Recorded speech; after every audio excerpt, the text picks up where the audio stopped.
Hey, how's it going, guys? You are here for Heavy Art Talk, another live edition with Lucas and Mark, the usual crew, which is great. It's been a minute. How have you Yeah. guys been? Decent? Here, I'm here. I'm alive. Yeah, same. Retaining my original color and mass and volume. So no real complaints with the service there. That's good. How about you, Mark? I'm I mentioned earlier, I'm just getting over a cold, so I'm trying to bounce back a little bit. My kids were sick, and then I, of course, follow suit with that. But everything's cool, man. It's been busy, really busy. Yeah. How about And you, man? What's going on in your world? oh man, I'm sure while I'm just inking and drawing and stuff, I'll probably it'll be like therapy. I'll probably start talking about my woes, but overall things are fine. Let's see the Slayer shirt, man. What is it? Yeah, Is it's like that a Slayer boot. what's on the Actually, I front? bought this from Justin Stubbs, who was Your selling mic, it. dude. Your mic's Yeah, right your in the mic is way. like right in the way. Yeah, but then you can't hear me. All right, here, I'll move it. What's the shirt, man? Oh yeah, dude, that's cool. That's a nice one. I like that. Where'd you get that? I got my How the Gods Kill boot on right Oh, you got Oh, the that's Giger fucking one. cool. Got some Giger now. Dissection. dissection. Nice. Yeah. Nice. Yeah, I got this Slayer boot. I bought it from Justin Stubbs. He was selling some of the shirts that don't fit him anymore. Oh yeah, Justin. Okay. Yeah. Cool. Nice.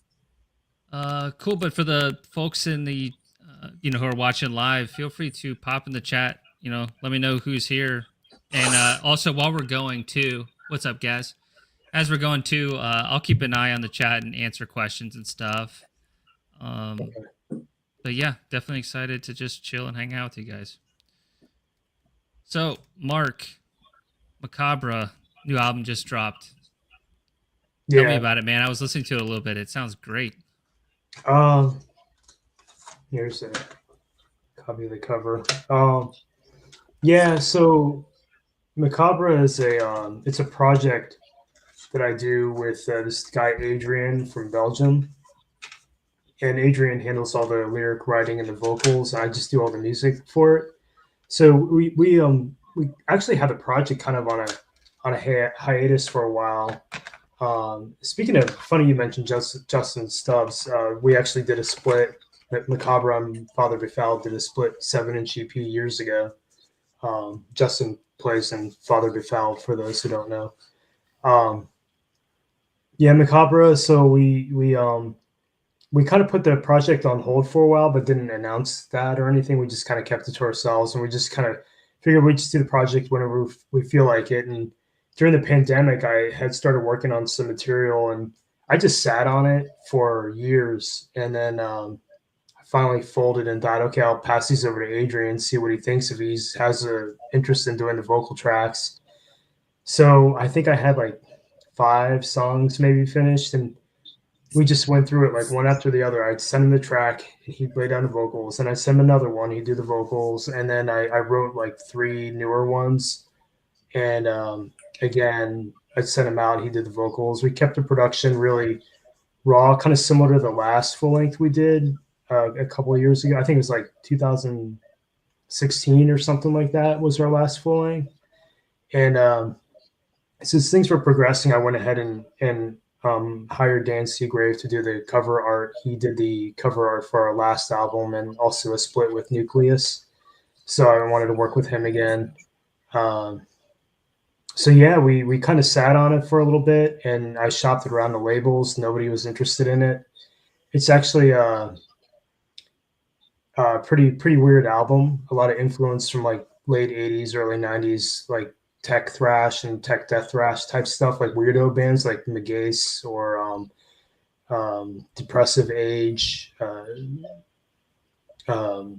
stuff along those lines. Oblivion, for example, from Canada. Just really weirdo stuff was influencing me. Some Nocturnus influence as well, which I think is pretty apparent in the recording. So it's super weird, like kind of avant-garde, semi-technical, atmospheric death metal. I just wanted to do something that doesn't sound like everything else that's out there right now.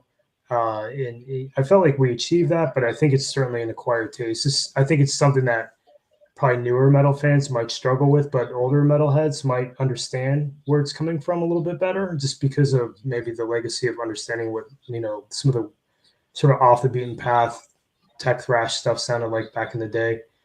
There's probably an appeal there, but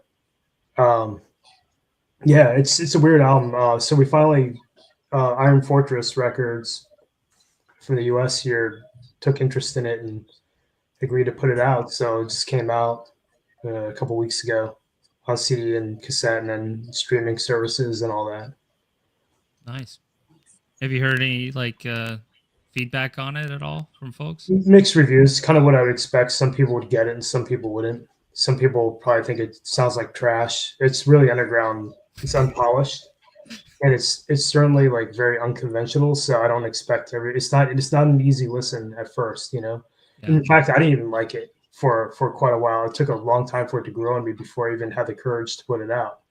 So some people really understood what it was, which is cool. Some of the reviews I saw, but for the most part, it's like hit or miss for people, I think, which is fine. Everybody has an opinion about what they like and taste and preference and all that. So that's cool.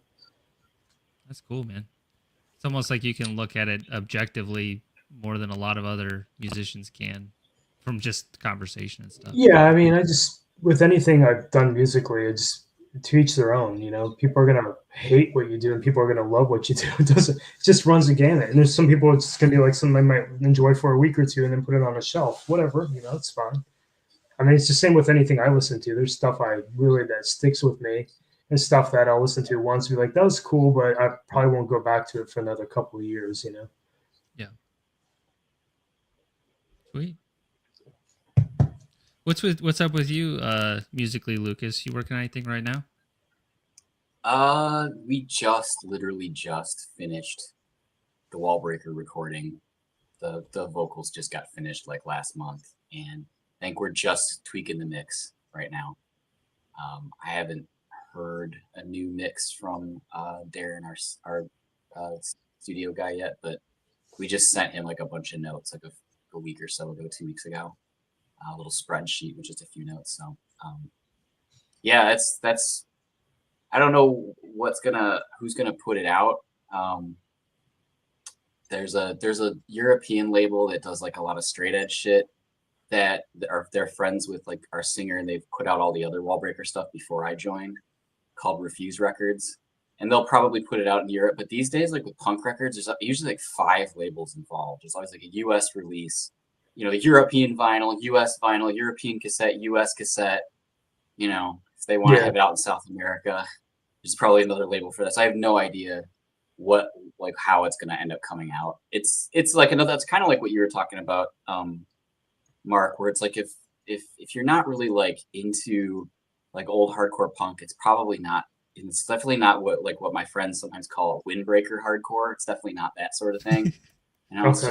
It's just fast shit. It's like like Poison Idea, the Neos, Coro, stuff along those lines. Like it's just sort of just nerdy, old, fast hardcore. So I don't really know. It's like not really a thing that's currently super popular.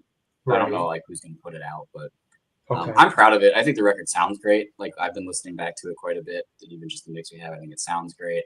I'm really proud of the performances that we got out of it. I think if you told people it was a bunch of 40-year-olds playing that, they probably wouldn't believe you. They're like, I'm pretty sure this came out in like 2002, right? Like, like nah. So yeah, that's in the pipe. And then Grimstat, we recorded way back in the beginning of September. We recorded for a split with Hummingbird to Death, and that's almost out. The sleeves are at the printer. There's it's an Italian label that's putting it out, and a Czech label. The Italian label is God, now I'm freaking forgetting the name. The Czech label is Psycho Control Records, and I'm freaking forgetting. I feel really, really bad. I'm forgetting the name of the label. If it comes, you can always put in the chat later too. Yeah. If it comes to me. Anyway, that's the vinyl's pressed. The vinyl's done. We're just waiting for the sleeves to come in according to the label guy. So, I mean, we're supposed to get like 250 copies when that comes out. I'm also proud of how that came out.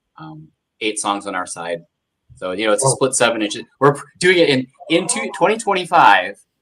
I don't know why, but we're actually putting out a straight up a split 7-inch, like on a 7. I love that. Like I didn't even thought, people are like 7-inch is dead. Nobody does split 7-inches anymore. Apparently, we're doing a split 7-inch. 8 songs on our side. So that's not even that many. My one band did 15 songs to a side on a split 7-inch. That's nuts, man. So it's not the shortest songs I've ever played on a 7-inch before. But, yeah, so it's fast. That we should be announcing soon. I don't know when yet. The last time I heard from the label guy, what he was like, it's taken a while for these sleeves to come in for some reason, but I'll let you know when they're here. So cool. Well, congrats on that, man. That's awesome. Thanks. I don't think I've done a split 7-inch. I think the last one I think we did was probably the one I mentioned with Macabra and Father Befeld. That was like, I don't know, 10 years ago, maybe. I don't remember. Yeah. Yeah. I mean, I just hear all over people are like, that's a dead format. Like, just the 7-inch is a dead format. The expense. Like the split 7-inch. You pay almost the same amount for a 10 or a 12-inch. I know. I think it's almost more for like this, the sake of nostalgia. Like, hey, remember split 7 inches? Remember that? And it's that kind of stuff. I mean, it's like hardcore punk, but with blast beats. That's basically the difference between Grib Statistic and Wallbreaker is one has blast beats, one does not. Okay. It's it. They're both just very fast. Yeah. If you like Drop Dead, if you like stuff like Drop Dead, kind of like that. Drop Dead, Capitalist Casualties, shit like that.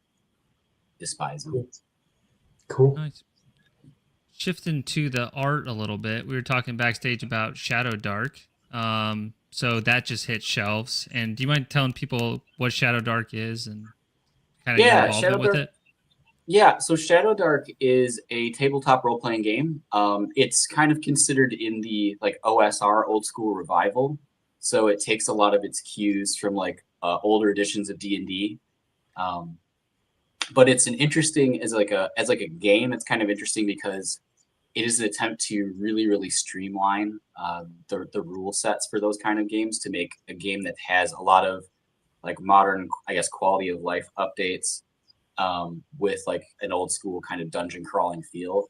And it's also kind of like the aesthetics are basically kind of a return in some ways to like the older D&D. So I was approached to do an illustration like way back in 2018 or 2019 by the game's designer, Kelsey Dion. And that illustration kind of ended up building into what would become Shadowdark. So later on when she started writing the game, she approached me to do all of the major chapter illustrations. And then I have a bunch of spot art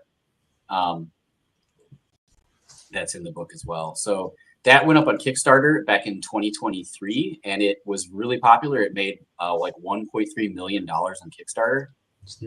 She ended up in Forbes, which was crazy because my artwork was like the banner head in that article in Forbes. So it was like, hey, I've been in Forbes. I can say I've been in Forbes. You're in Forbes magazine. Sell there, out. yeah, there you go, Forbes alumni.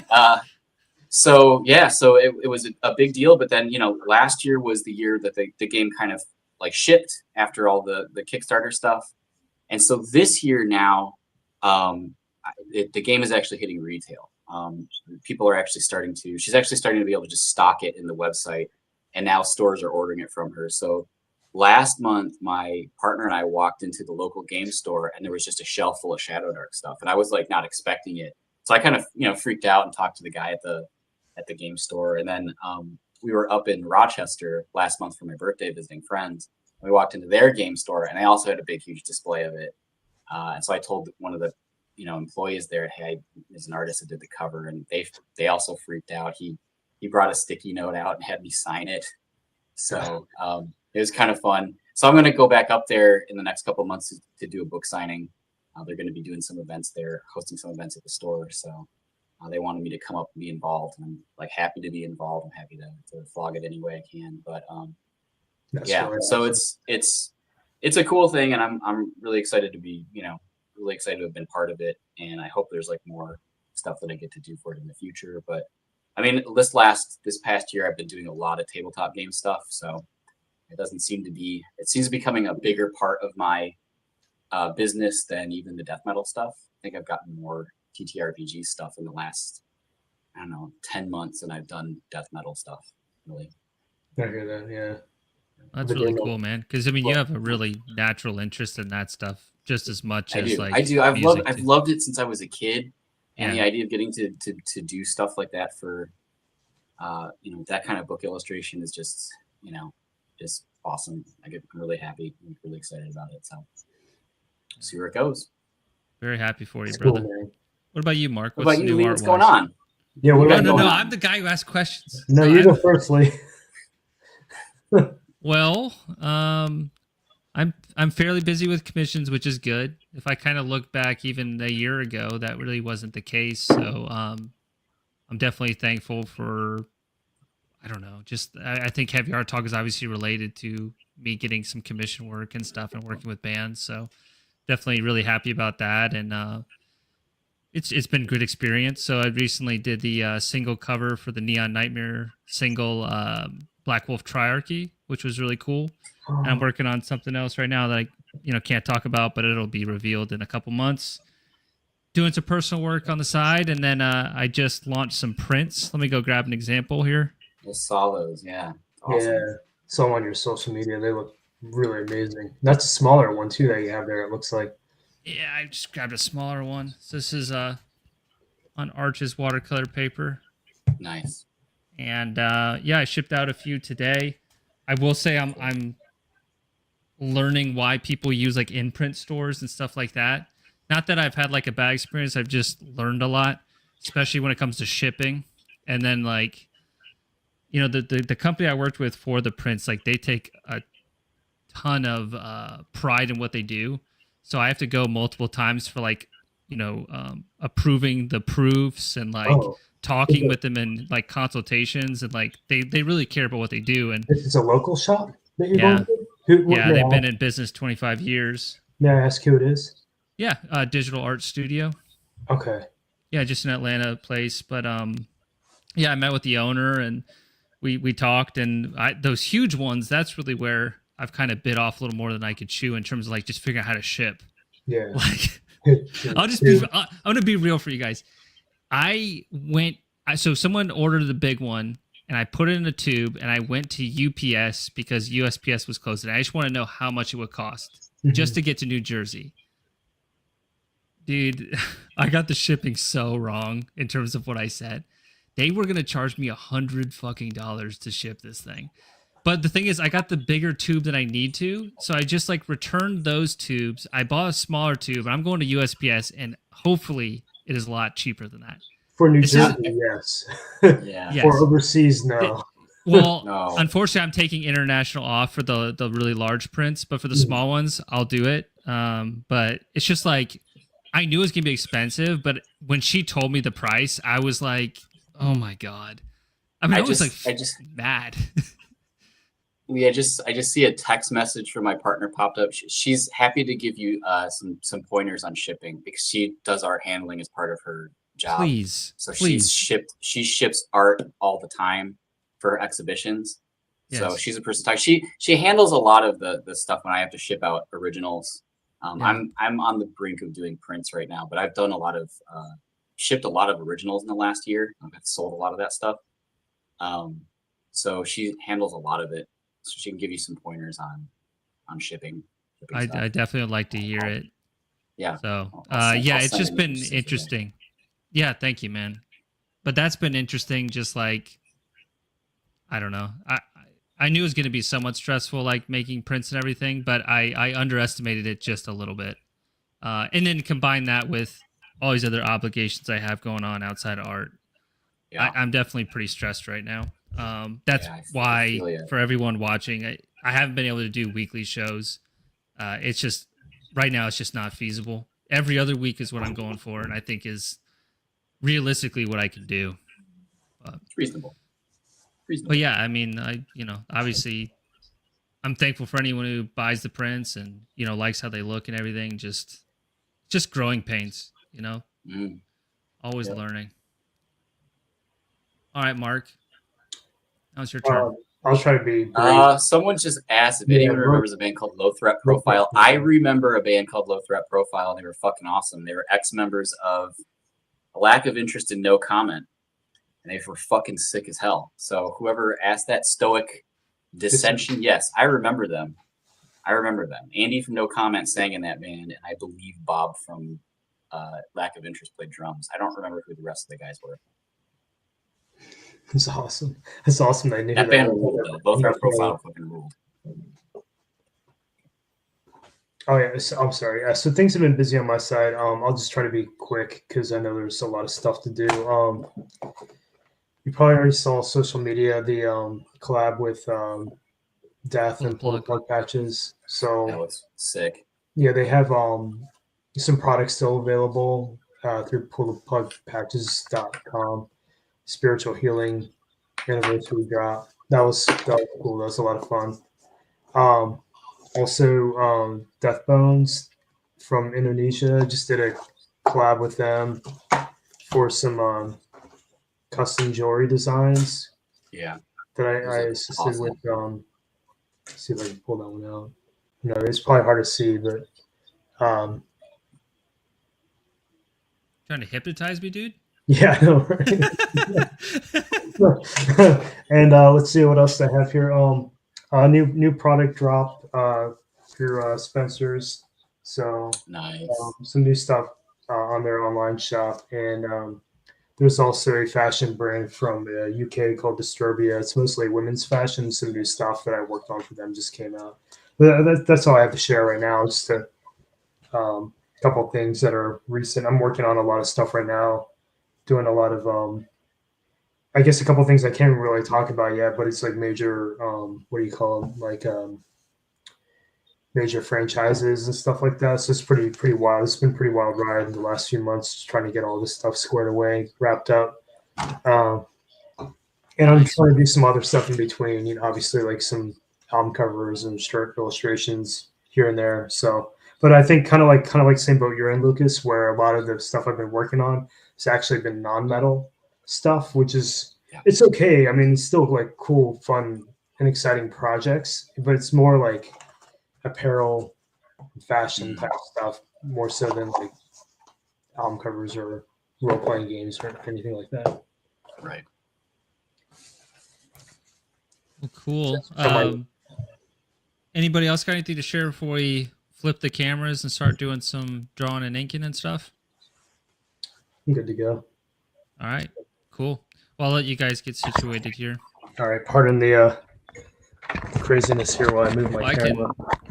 You can turn your camera off, or if you want to, have us see the chaotic experience. Oh, you got it. Yeah, it's pretty close.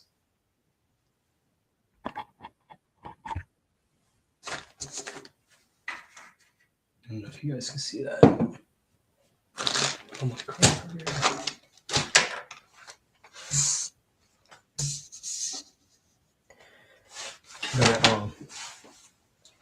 I gotta share my space with my cat. My cat is sitting on my chair with me, so I gotta make some room. So this one right here where I'm shaking my hand, this is mine. I got 2 cameras running tonight. While Mark's getting situated, I'll tell you a little bit about mine here. So basically, I just needed something to draw today for this, and I just kind of came up with the idea of doing like an elephant.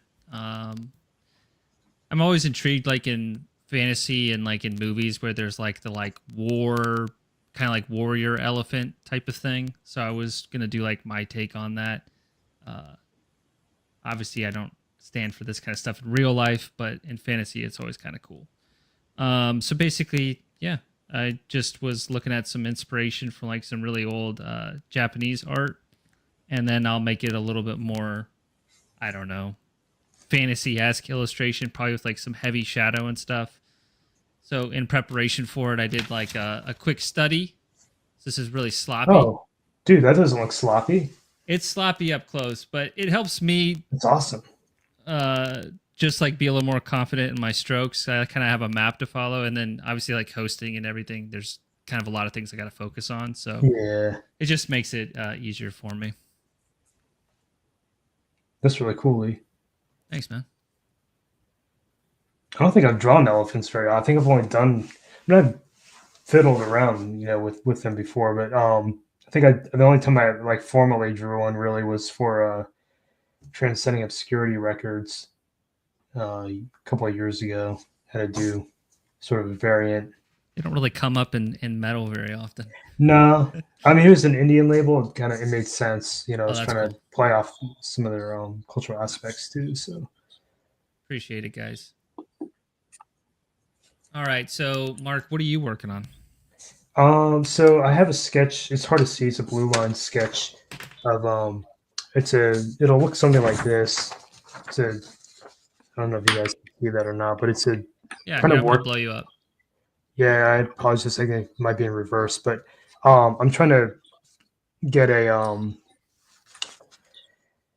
demo cover or tape cover done for this is my old band called Grave Wax. So we had a cassette come out. I don't know. It was this 2017. This is one of my projects I did years ago with Cam Lee from Massacre. He does the vocals on it. So Gurgling Gore wants to repress. It's basically a discography cassette of all of our releases, which is just basically like an EP and some split releases. So it's like all of our material. He wants to put it out on cassette, like repress it on cassettes. So I'm just trying to get the cover done for it. So I'm just going to do like a basic outline on it. I won't do the black fill because I think what I'm going to do is do like a color fill in the background. So it could be like a 2 or 3 color run on the cassette. Keep it kind of more old school looking, but it's basically for this Grave Wax project, just something to use on a tape cover and maybe a shirt when a release comes out, hopefully later this year, depending on what Gurgling Gore's schedule is like, but we'll see. So that's what I'm working on. I like how you had like the coffin kind of like went over the spine of the cassette. Oh yeah, like that. Yeah. That was a cool design element there. Yeah, I was just trying to do so it bleeds in. So when you take it out, you see the full piece. I thought that'd be kind of visually interesting. So definitely. I did want to do a quick shout out for any artists out there of any skill level. There is a Discord that's related to the channel. It's run by Skylar Skull and Sword Art. He's in the chat here. Oh yeah. Okay. But yeah, anybody who's interested in just talking and hanging out with other artists who have interest in metal, it's a really good place to like just hang out, get feedback. A lot of the people in the chat here are coming from there, which is really cool. Nice. Only rule is just be cool. That's as simple as it is. Just be friendly, nice, and you'll fit right in. What is that on? Did you say this Discord? Discord, yeah. What is that? It's like a discussion forum.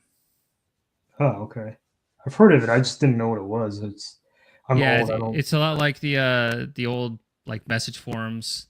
Oh. Probably like the early 2000s, just like, more modern, basically. Like IRC? I don't even know what that is, man. It definitely is like I my old man brain. I find it to be like a message board from the early 2000s, but way more confusing. I don't really go on them much because I'm like I can't follow a thread the way I could on like an old message board. Like I go on and I'm like, I don't know what's going on here. There's too much happening. There's too many words, too many pictures and emojis. I'm mad and I'm tired. Now I'm logging off, So you're really selling it. I don't know if that's a sign of my age, but it's cool. I've been on the Discord for the channel. A little bit here and there, but like I said, I just for whatever reason I haven't been able to quite get into Discord itself. So what is this blue sky thing I see a lot of artists going on to? What is that? Some kind of social media platform also? Like a Twitter replacement, isn't it? I don't know. I'm not on it. Okay. But I think that's the general gist. Is that about it, Lucas? What's that? Blue Sky, is it basically like the replacement for Twitter, like for folks? I'm not on it. I have no idea. I had to ask somebody what it was a couple of weeks ago. I was like, what is the deal? I actually asked somebody because people were sharing all their like, I'm on Blue Sky now. and they were just sharing screenshots of their profiles, and I'm like, hey man, I'm an artist. What do the posts look like? I'm not gonna go over there if the posts look like shit. You know what I mean? Like, I'm supposed to be posting art, and if it's not really for art posting, it's probably not gonna be for me, you know? So someone sent me a post like, well, it's like what Twitter looks like when you share a picture, and I'm like, okay, Yeah. that's okay. I'm not like, that doesn't have me like super excited about it. But I guess that's what it is. I didn't know because I'm not on it. I've not gone over there yet. I haven't even gone to the actual site. I've just been like looking at other people being like, I'm on Blue Sky. I'm like, and I mean, good for you. I get the need to be on it if you're a previous Twitter user, but I've just personally never really liked Twitter. It's Yeah, kind of like what you're saying, Lucas. It's always been too hard for me to follow. I've just never really gotten it. Yeah, I had a Twitter years ago that I used for an art project when I was in school. That was literally just using Twitter wrong. So I can't speak to how the platform's supposed to be used because my only experience with it is like trying not to use it the right way. Like making basically the most unfollowed account. What are you working on, Lucas? Some bullshit. For yourself? I don't know what. No, I don't know what this is gonna. Yeah, I just made like kind of scribbled something in here right before I got on the stream with Lee. Oh my gosh! Because I had no idea what the fuck I was gonna do. I was telling Lee, I had an idea to finish a watercolor I was working on the stream, but then I'm like, I'm not sure about a choice. Part of the reason I haven't finished is because I've been kind of going back and forth about a thing I want to do with it. I'm like, I don't want to just make a decision to finish it on the stream if I'm gonna not be happy with it later. So Sure. Like I'll just do a drawing. I'll just kind of I can wing it, right? It's definitely better to work on low pressure things in this setting. I'm isn't fully comfortable for me either. I imagine for you guys, it's not like do you actually work right like there, Mark? No, so right now I have a blue line of my sketch that I printed. So I'm just actually drawing over my blue line just to kind of map out what I want to do. And the rest is just kind of like the inking. It's just really the inking process is what you're seeing. It's nothing too elaborate. Right now I'm just trying to get kind of like some outline parts and some of the black filled in, some of the high contrast areas. It's pretty loose process. I don't know if you guys can see You're it. working with Sharpie on that? Right now I am, yeah. Yeah. Yeah.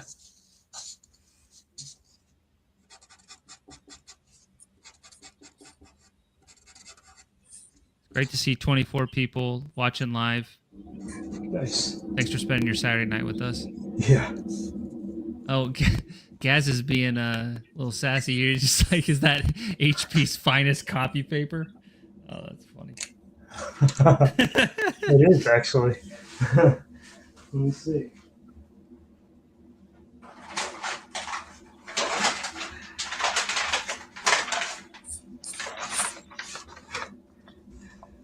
Oh, no, that's the cheap shit, Mark. It's really cheap. £20. Whew.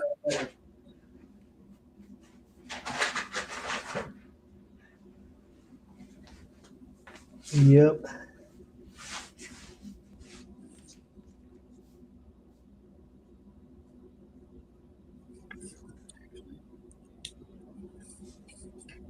So what do you intend to do with yours, Lee, when you're done? Are you thinking you might do another print with that, or is it just like something you'll sell down the road? This elephant? I don't know. I'm just doing it for practice mostly. Oh, I see. Okay. Is the way I'm gonna probably do it. It reads a little more like I don't know, 50s or 60s comic book than like merch design. Uh-huh. So I'm not really thinking about it for any purpose other than just practice, frankly.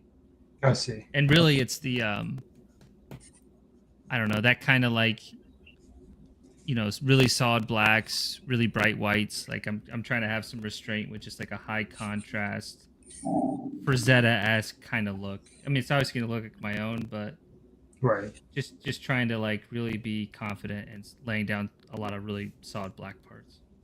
Okay.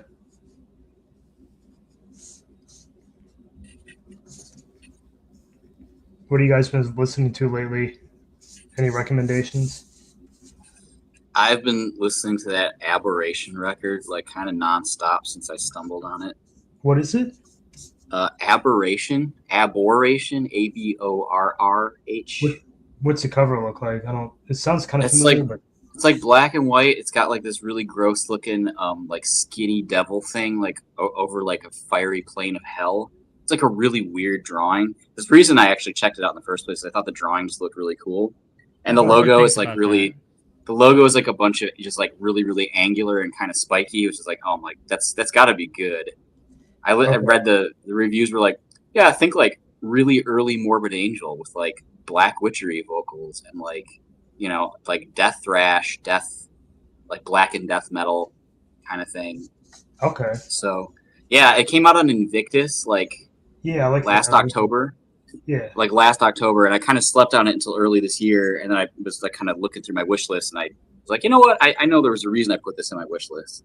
So I checked it out, and it's just like, you know, you just have to. It's just really good. Like it's just been really fucking. It's like a really satisfying record.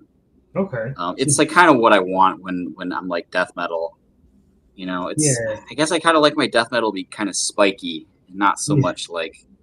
You know, because there was kind of a period where everything was like sewer sludge, and I'm like, Yeah. it's like kind of fine, but it's not like really my favorite thing. Yeah. This shit's like my favorite thing. Like this shit is all like 3-4 time blast beats, and like, you know, like nothing's down tuned. It's all kind of up, you know, Sure. all kind of higher register on the guitar, and it's like just like shredding solos and just it's just scary, you know. It's like really fucking aggressive. That's cool. So good. So Here's a funny comment, Lucas. What? Why is Lucas drawing on comically small paper? So I can finish it. So I can freaking finish it.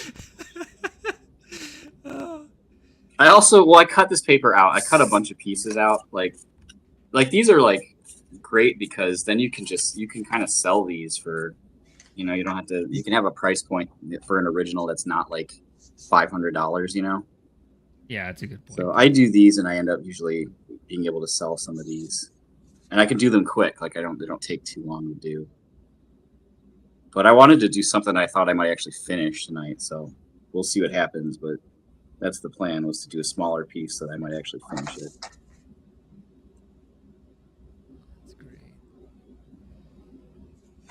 Yeah, I don't have too much stuff from Invictus. I think the V in Latin is pronounced with a W. Invictus Productions.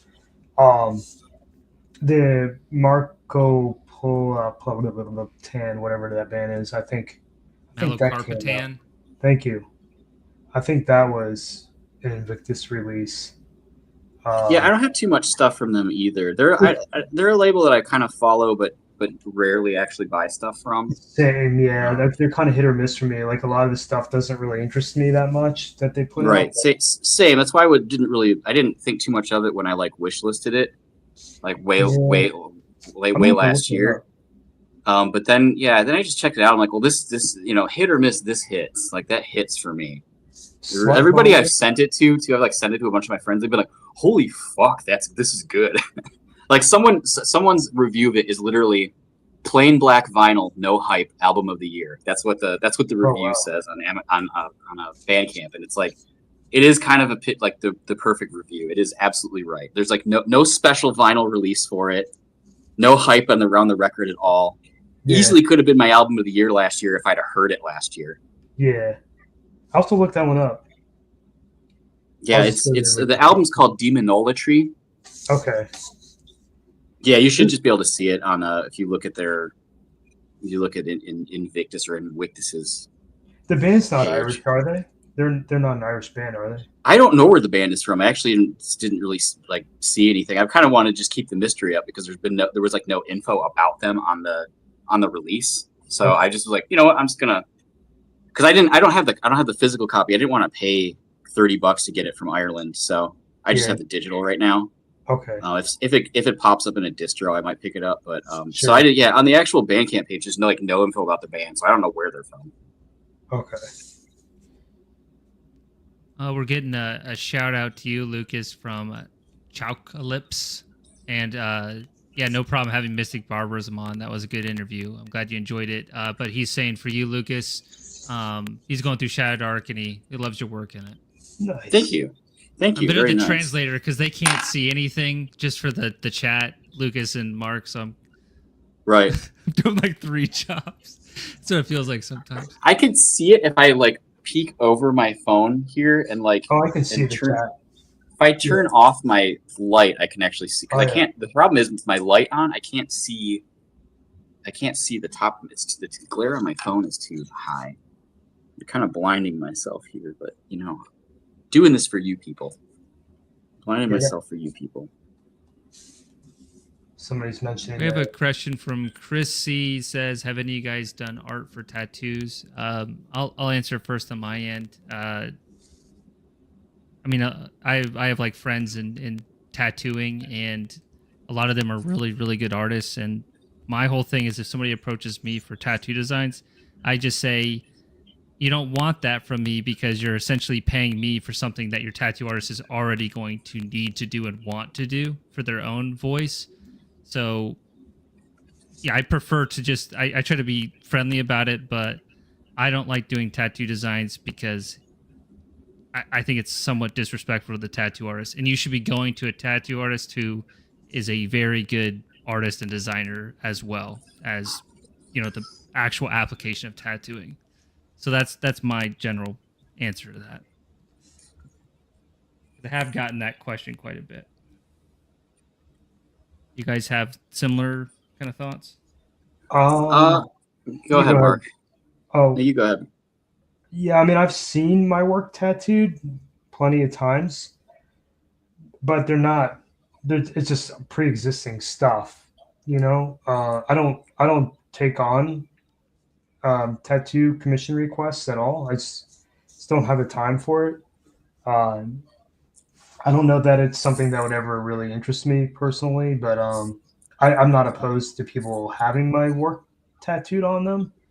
Some artists will charge a fee for that. I don't like, you know, people can go, it's their prerogative. If they want to get some tattoo, that's fine with me. But no, that's not a line of work I have an interest in. I even had one customer from who worked for a major brand, tattoo machine brand. I can't remember the name off the top of my head. He had offered to send me free tattoo machine, and I turned it down because I knew it would just collect dust. You know what I mean?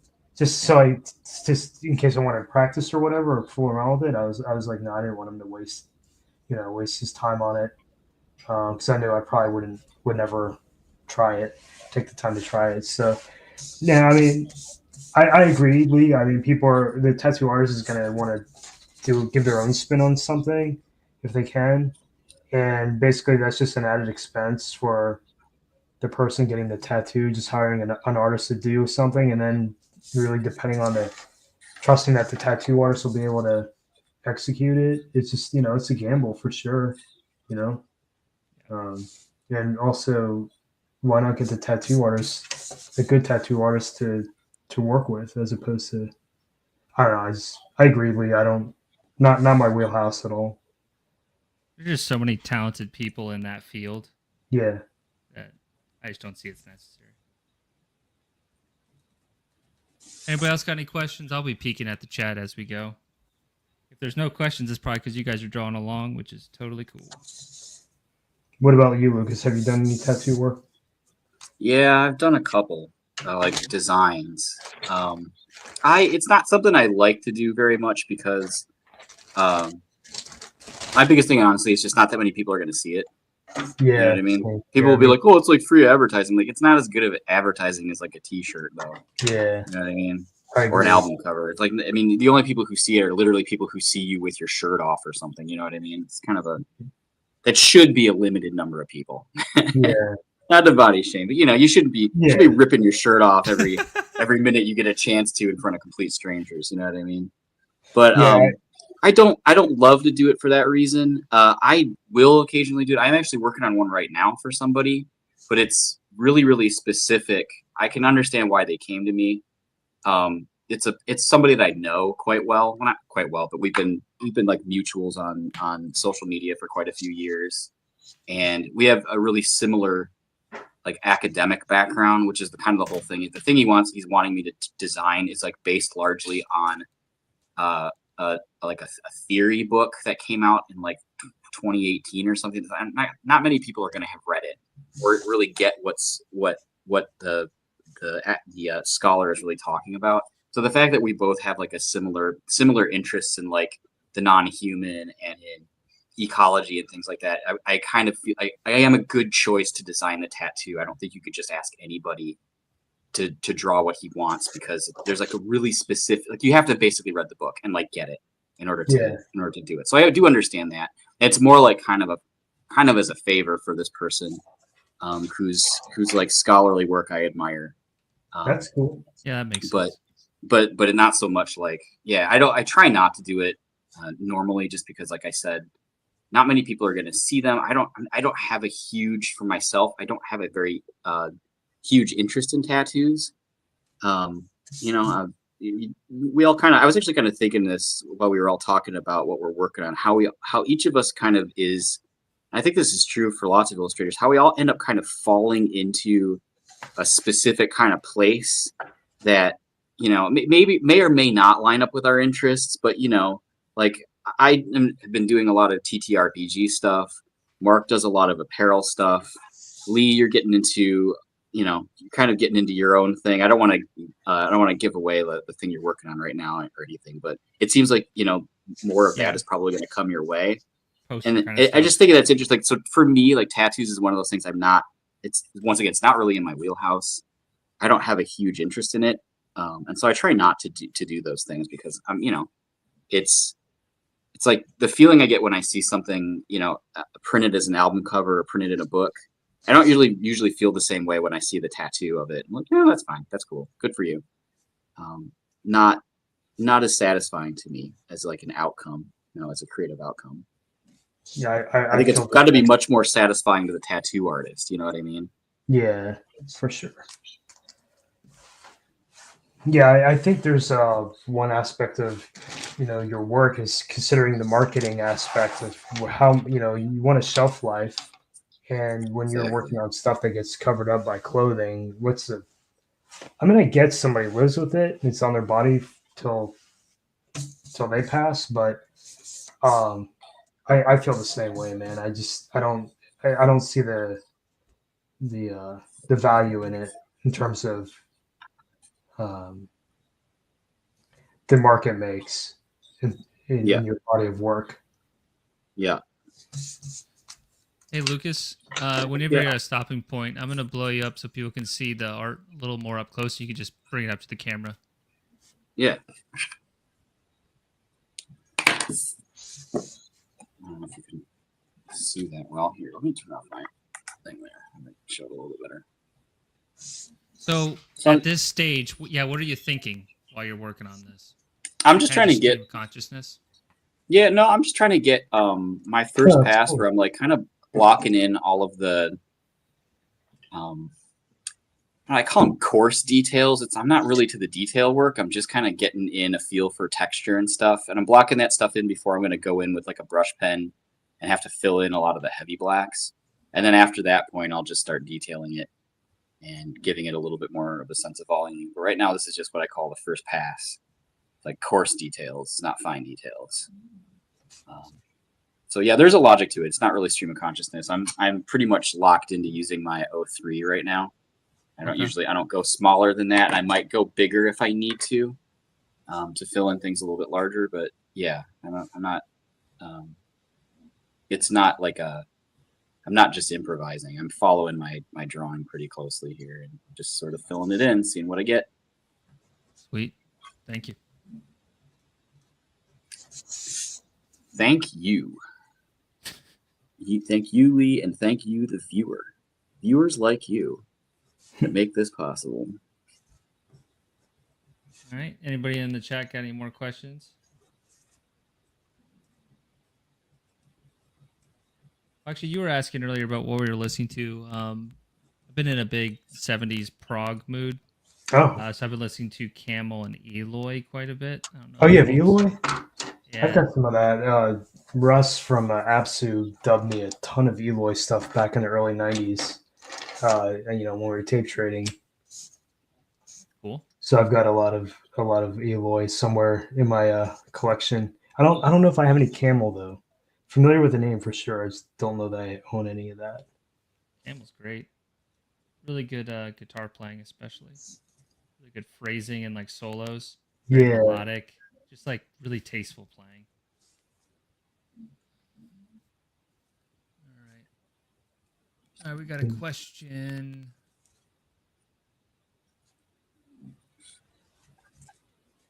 We got two questions here. Let's start with this one here. Are you all drawing from memory, imagination, or do you use references? Who wants to tackle that one first? This is from Marie. Thank you, Marie. I think there's a level of memory involved in some of the because you do lean on what you know or what you're comfortable with sometimes. And I think you talked about this before, Lee, in some of your interviews. I think even with, like, Mystic Barbarism, you're going into some of this talking about your how often you draw and how it informs what you know. And Yeah. I think there is some muscle memory and just some familiarity with some aspects of what you do. But yeah, there's definitely times where reference. I do feel like reference does play an important role in terms of just getting a better result. So yeah, I'll use references pretty frequently. What about you guys? I'll let Lucas go Yeah. first. Yeah, I mean, I always go through especially when I'm doing commission work, but even when I'm just doing stuff for personal work, I usually go through a phase when I'm starting to like kind of sketch the thing out, where I will look up references for, like, if I want to, if I want something to come out fairly naturalistic, you do need to kind of have a sense of what it looks like in real life, Yeah, so that you can do your kind of simple shape constructions and stuff, and get it put together the right way, so that it is convincing, right? Because that's what you ultimately want to do, is you want to convince the viewer of something, yeah, visual. If they're not convinced, then you haven't done your job as an artist, right? right, Um, exactly. so some degree of naturalism is, for me, is pretty important. I tend to go for that. So I do look at a lot of references, but after that, after I do an initial look and I'll do some initial sketches, I try to work that stuff up into my visual memory, so I don't have to always go back and refer to it. It kind of helps to have it in your visual memory, so you can like manipulate it, right? Like if you're like, Right, I'm looking at pictures of lions, but I want to draw a lion from a different view than any of the references I looked at. Having a fairly good visual memory, I think, helps you manipulate your references a little bit better, so that I you don't agree. have to be totally reliant on what's in front of you. Yeah, You do have to be able to kind of do that kind of extrapolation, basically, of what something's going to look like, and it helps to like build those muscles of like visual memory. I agree 100% with that, man. That's not easy to do. Sometimes it's just about taking the time to say, like, hey, what does a cat look like? And then you can kind of right off the bat have an idea what it looks like. But if you have a reference in front of you, you can start understanding that structure, the forms and shapes that make up a cat, for example. And I think what you said, that ability to memorize and commit to memory some of those forms really makes a big difference in how you might execute it down the line. Yeah. Just keeping your visual lexicon up to date. Yeah, it's all about practice. It's just about drawing a lot, and that's really Yeah, what it is. yeah, Drawing a lot and giving yourself different things to draw, so you can continue to build your skills. yeah. I'd say the same thing as the combination of what you guys have in terms of that answer. We got another question. Who is your favorite '70s sci-fi book cover artist? I imagine, there's quite a bit that I could name, but you guys have anybody that runs right out to you? Is Michael Whelan, was he painting in the 70s? Yeah, Yeah, I Yeah, guess he I'd go was. with Michael Whelan. Yeah, I probably would go with Michael Whalen as well. He's certainly the one that, if I look at like my book collection, I have the most stuff with covers by him. I'm not like I wouldn't consider myself like a huge sci-fi fan specifically. Um, so it'd be harder for me to say, you know what I mean? Yeah, same. I'm just basing this off of what I can recall from perusing bookstores in my youth. I just, I mean, obviously Michael Whelan, I really dug in a little bit more when, on the album covers, Obituary, Sepultura, stuff like that. Yeah, yeah, yeah. He of course did that, the Obituary album cover is also that, very famous. Demolition Hammer. Yeah, and also very, very like Lovecraft collection cover as Oh, well. yeah, The, that's right. the one that most people use, like at least when people my age, was the one they probably started with, the blood curdling tales of horror and the macabre that had that Michael Whalen painting kind of wrapped around on the cover. That was Yeah. my first exposure to Michael Whalen, was actually that book. Oh, okay. And that just, I mean, I just remember like before, I was probably only maybe 10 or 11 when I came across that book cover.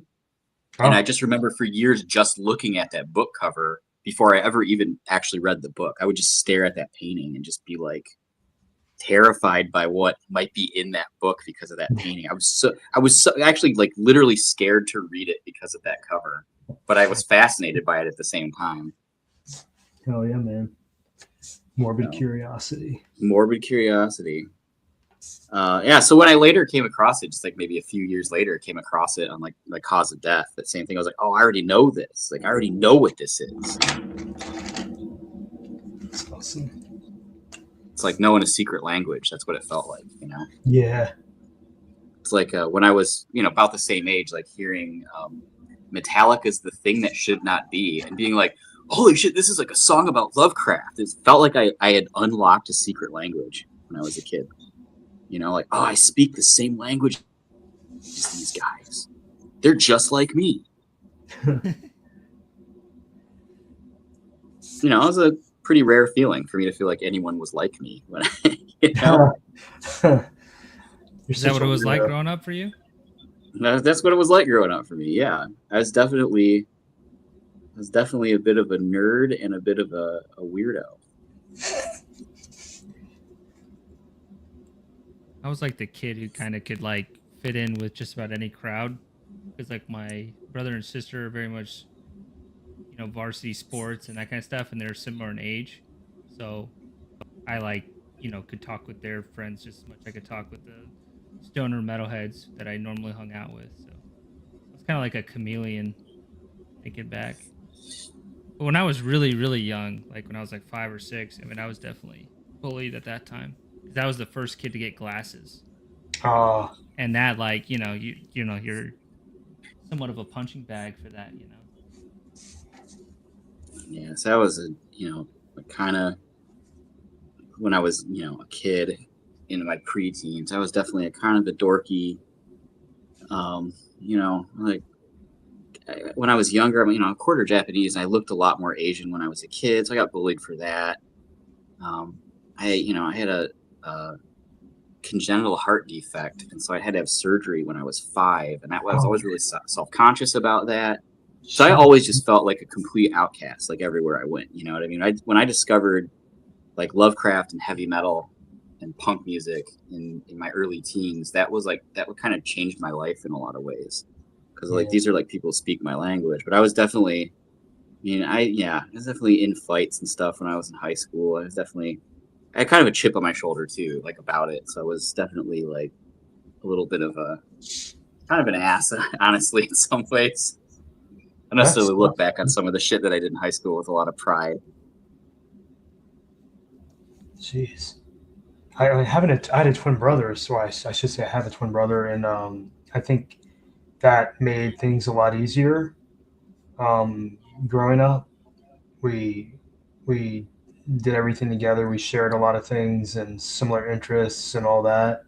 And I think people kind of knew us as the twin brothers, So I felt like growing up, I definitely hung out with the metal kids, but even there, I was a bit of an outcast because my brother and I, we were already into the underground scene, and my friends just knew like the basic bands. You know what I mean?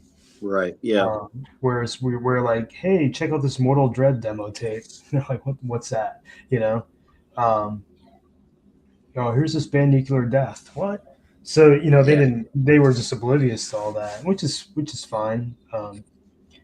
So even in our little metal crowd, we were still kind of a little bit on the side, on the fringes, I guess I would say. But I found that my brother and I, we kind of attracted, because my mom and dad always told us, you be nice to people and they'll be nice back to you. And I always kind of lived by that mantra. Yeah. And I found that because of that, we would attract a lot of the outcasts and folks who couldn't really fit in anywhere else. We ended up being friends with those kinds of kids, and that was fine. Yeah. And yeah, so and you find out when you get older, you end up being friends with people from all walks of life. People Yeah. who were jocks and people who are the popular kids, people who are the nerds. You just befriend all those people when you get out in the wild. And that's Yeah. totally fine. Yeah. Yeah. No, I would agree with that. I mean, I definitely fit in with the kind of outcast crowd when I was in high school. Definitely spent a lot of time getting called the F word by jocks. It was definitely that period of time. But yeah, it wasn't really till I got in college that I think for me that I kind of found like a comfortable, one, felt comfortable in my own skin too, but also like when I got into college, I started going to a lot of shows, which I didn't really do as much in high school. I didn't really know too much about the local scene when I was in high school. I came from like a semi-rural area, so there wasn't people weren't really super knowledgeable what was going on. Okay. When I started going to college, I started finding there's like a scene. The internet also became accessible at that point too when I started college. So it was like, I can there's like shows and shit. Like I can go see bands play. And I met a lot of my friends that way. I like a lot of my lifelong friends who like going to punk shows in Detroit in the early 2000s. Well, do you guys remember what your first show was? My very first show was Yanni with my mom. Cool. I don't know if that fucking counts, man. So real heads, real heads will know Yanni. Oh my goodness. No, my first show was Megadeth and the Misfits at State Theater Detroit, and it was that first Misfits reunion tour. The I think it was American Psycho. Is that the name of the album? It was like that first Mikhail Graves album. It was that tour. So it was 1997, I want to say. Okay. That was my first show. I would have been like 16. Okay, cool. So you're pretty young. Yeah, I remember that show. I have vivid memories of one. We were standing next to these two kids. They were clearly twins, but they both looked exactly like Dave Mustaine. Oh. And we're like, holy shit, does he have illegitimate children in Detroit? Like, holy fuck, because they looked so much like him. And then also some drunk guy fell out of the balcony during the show and wasn't even injured. He was like so fucking drunk that he drunk survived, He was like drunk invincible.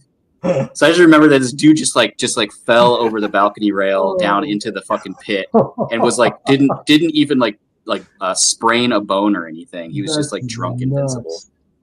So that was the first show I ever went to. That was like a show. My friend and I drove all the way down to Detroit for that, and it was an eye-opening experience for us. Yeah, I can imagine. Jeez. What about you, Lee? What was your first show, man? I don't remember non-metal, but my first metal show was the Gigantor 2007, so that's Megadeth.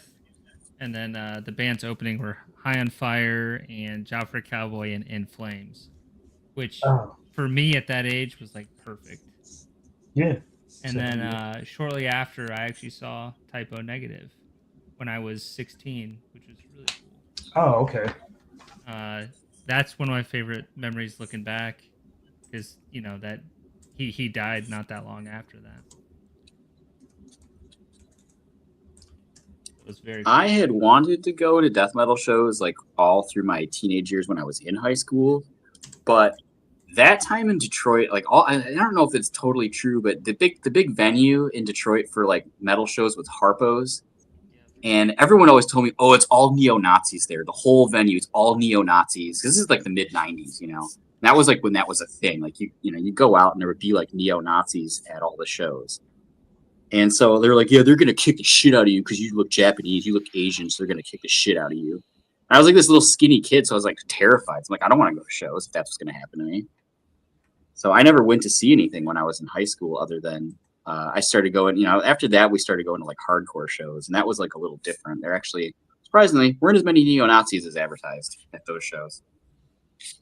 I don't know if it was just my friends having a laugh or something telling me that, but I remember just being terrified. I was thinking I'm gonna get the shit kicked out of me by some guy with a swastika tattoo on his fucking head. You are right though. Like I've heard from other people that are similar age to you that they mentioned that like that was like an actual thing to consider at times. Like I mean I don't think I've ever been to a show where there's like a group of them like trying to like threaten. I know it still does happen, but it seemed like it happened a lot more back frequently then. It was like a thing. Yeah. It's so bizarre. Like it's not even just one city; it's like multiple cities. Yeah. I don't know. Crazy. I remember that. I mean, you probably read that story of like that bolt thrower story that they have, where they're like they played a show with Immolation, and it was like some neo-Nazis got in their shit, and like the Immolation guys were like on PCP or something, and like came to their rescue and like threatened the guys with bats, and then there was like someone got their nose broken, and then they escaped the venue because these neo-Nazis wanted to kill them or something. I remember reading that story and be like, yeah, that's what every show sounded like when I was a teenager. That's what everyone made all the shows sound like when I was a teenager. It's like fucking terrified to go to them. That's nuts. I'm trying to do some research because I can't remember who all played the first show I went to. I found the set list. It looks like the first show I went to was June 26, 1993. And it was Deceased, Nice.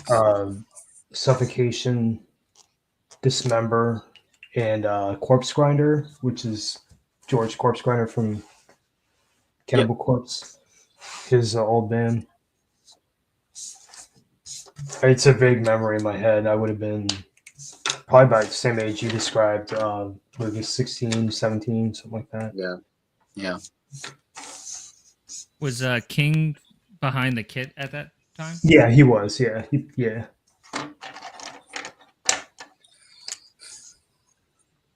Cool. Very cool.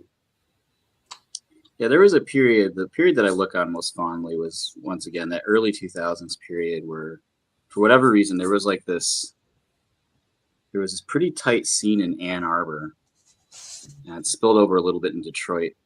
But we would go to, I went to almost a show a week for from 2002 to maybe 2004. I went probably almost a show a week. It's a lot, man. They go fuckload, sometimes 2 shows a week because there was so much shit going on.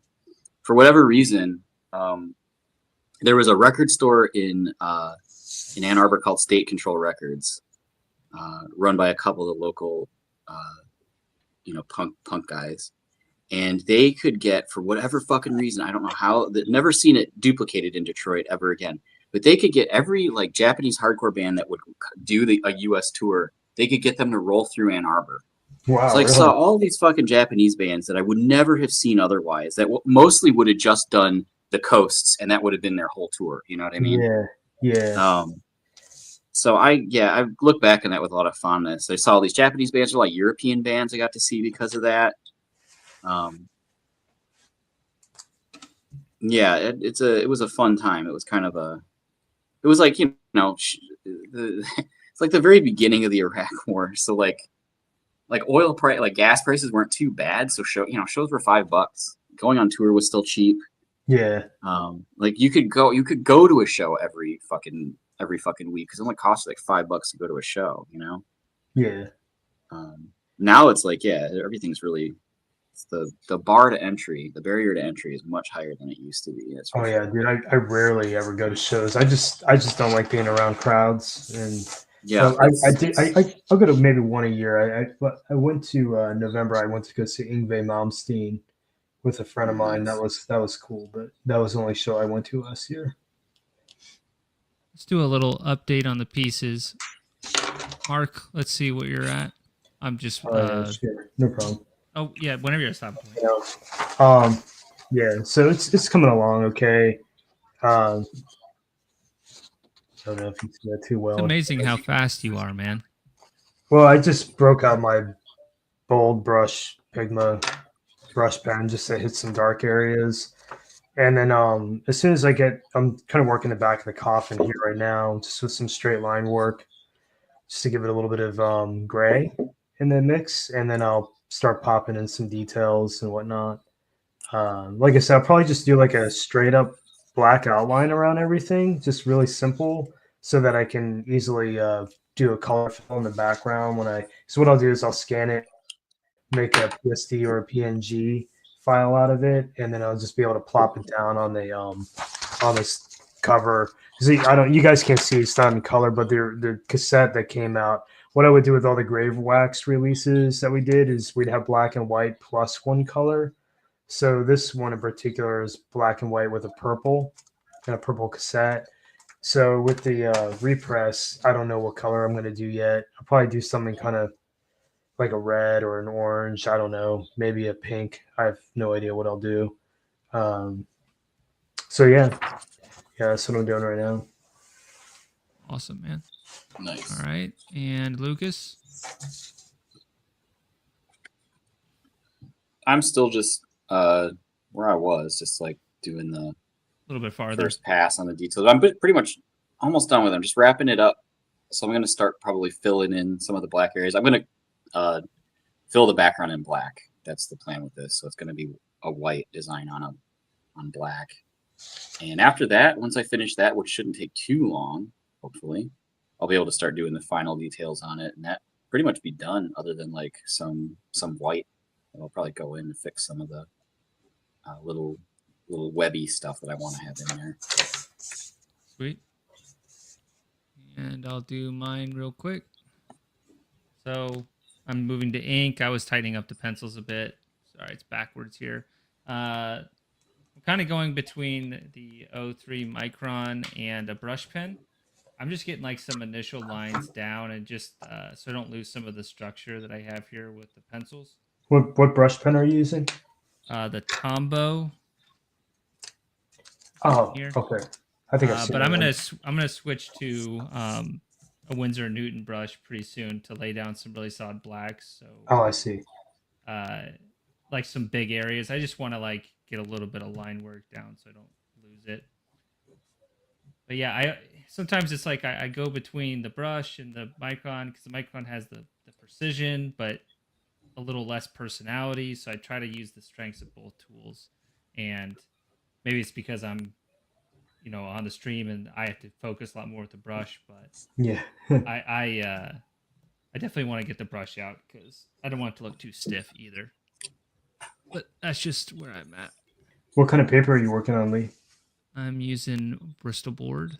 Oh, Bristol board. Okay. Just thin Bristol board.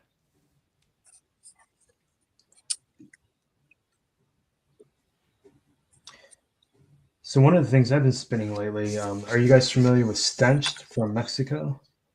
Dude, that album rules, man. The new one. I think I've heard of them. I feel like I've heard of them, but I don't think I've ever listened to them. I think it's got like Rusted Winds artwork on the Okay. Cover. That's some good stuff, man. It's really catchy. You have it, Lee? You have the new one? The CD is kind of expensive because I think I have to import it. Yeah, I just ordered the CD. It's on the way from David Mickelson over at Extremely Rotten. Yeah, I mean, how much does that run you? Well, I can't remember. I don't know. I ordered a few other things too. I don't remember what I ordered. I was just trying to track down a stench because I have a vinyl, but I don't. I've been spinning a little bit more vinyl than I usually do, but I normally don't have time for vinyl, so I wanted to have the CD edition. So I tracked it down on Extremely Rotten. I'm sure some other. I think Gurgling Gore might have it. I'm not really sure, or maybe Head Split. So if you're looking for tapes, and I Yeah, they usually do tapes, but they'll sometimes carry CDs too. Yeah, he'll carry CDs. He does. He'll do CDs too occasionally. Yeah, Which one, Gurgling Gore? both No, I think. yeah, Head Split. Yeah, Head Dylan. Split definitely does. He definitely does CDs now and then. Yeah, that's one I would like to purchase at some point. Yeah, it's catchy, man. There's some really good riffs on it. It's got that sort of if you like cerebral rot, it's kind of like cerebral rot, but with Cenotaph from Mexico heavy influence on there too. Kind of like their Gloomy Reflections. If you like that album, you probably like Stenched. It's got a little bit of that weird washy guitar in it. Okay. Just awesome riffs, though, man.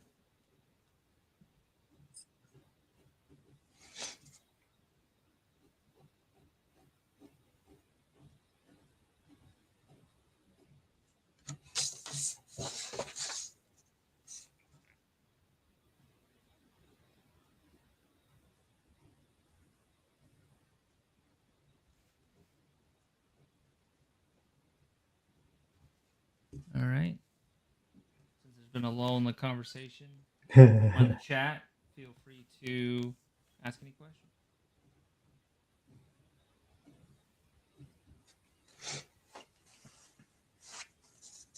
Oh, Nameless Mist is here.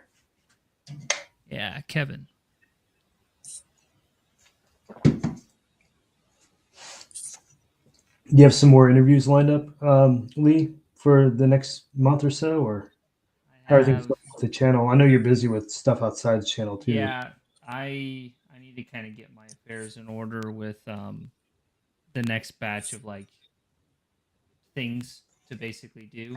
Yeah, I have an interview that'll go live that I've already finished that I'm really excited about. cool. And he's a well-known illustrator in the scene. And then I have an interview with like an up-and-comer illustrator that folks will still be aware of for sure. Yeah, But that'll be happening in March, and then I'll probably do a couple solo videos. But really, what I want to do is people who have been on the show in the last like 6 months. I haven't really done many like panels or groups, so I want to try to get some people back on. And that's cool. just I don't know. I don't think I always have to get new artists. I think it's more about like building on the community of the people who have already participated and just trying to get a little more involvement. I tried to twist Dan Seagrave's arm. he was He did. We did email. oh, he did. Okay. Yeah, nice guy. All right. Yeah, he just seemed a little hesitant because I think he was afraid. Oh, what if I say something that I just can't take back? Which I That's usually understand the way. that that's a normal concern. I had that concern during the pandemic when I started doing this YouTube thing too. It just what if you say something dumb? you can't reverse it. Well, the I'm thing sure I with have said dumb things before, but whatever. I mean the thing with metal though too is like there's a lot of good people in the scene, and then Mhm. there's bad people, and I think he just doesn't want to say anything that would be Sure. misrepresented. Because I mean, we talked about it on air, and I don't want to name any bands or anything, but like that is an aspect of being an illustrator in the scene is like making sure you don't work with bad characters. You know what I mean? Yeah, that's the thing. It's really hard to know that. Like I It try is. to do bare minimum research on who my client is, but I don't. There's stuff that I don't know everything about everybody or what's going on with their business and all that. And so it's I get it, you don't want to work with a difficult client, but if a client has a reputation, sometimes the artist isn't privy to that reputation. So that can be make it complicated, like guilt by association or whatever. But sometimes it's just hard to get past that. You just don't have control over what other people are doing. Yeah, for sure. It's a tricky subject, man.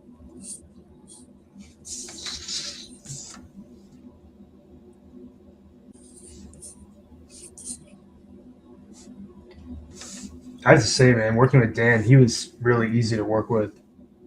he was such a pleasure. He went above and beyond, man. He did more than he had to do every single time I've worked with him. He's always doing more than he really needs to do.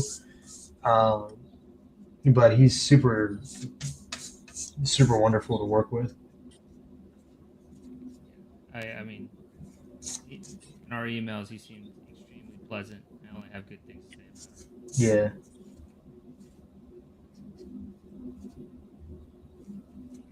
Yeah. And people sometimes wonder. I'll just give a little light behind the curtain. I mean, I reach out to a lot of artists, and a lot of them want to be on the show. And then there's just some people where it's not their thing. Maybe they're uncomfortable being in front of the camera or whatever. Yeah. And that's totally fine. I never push on it, and everyone that I have reached out to has been very polite and respectful, even if they don't go on the show. So I think just I don't know, maybe people are curious like how that works. But if somebody doesn't want to be on the show and they're just, uncomfortable in front of the camera, I don't really want them on the show either. Like I want people that want to talk about these things and are comfortable with it. Otherwise, Sure. It's just like I don't want to be a chore to anyone. And some people just aren't as extroverted, which is totally fine.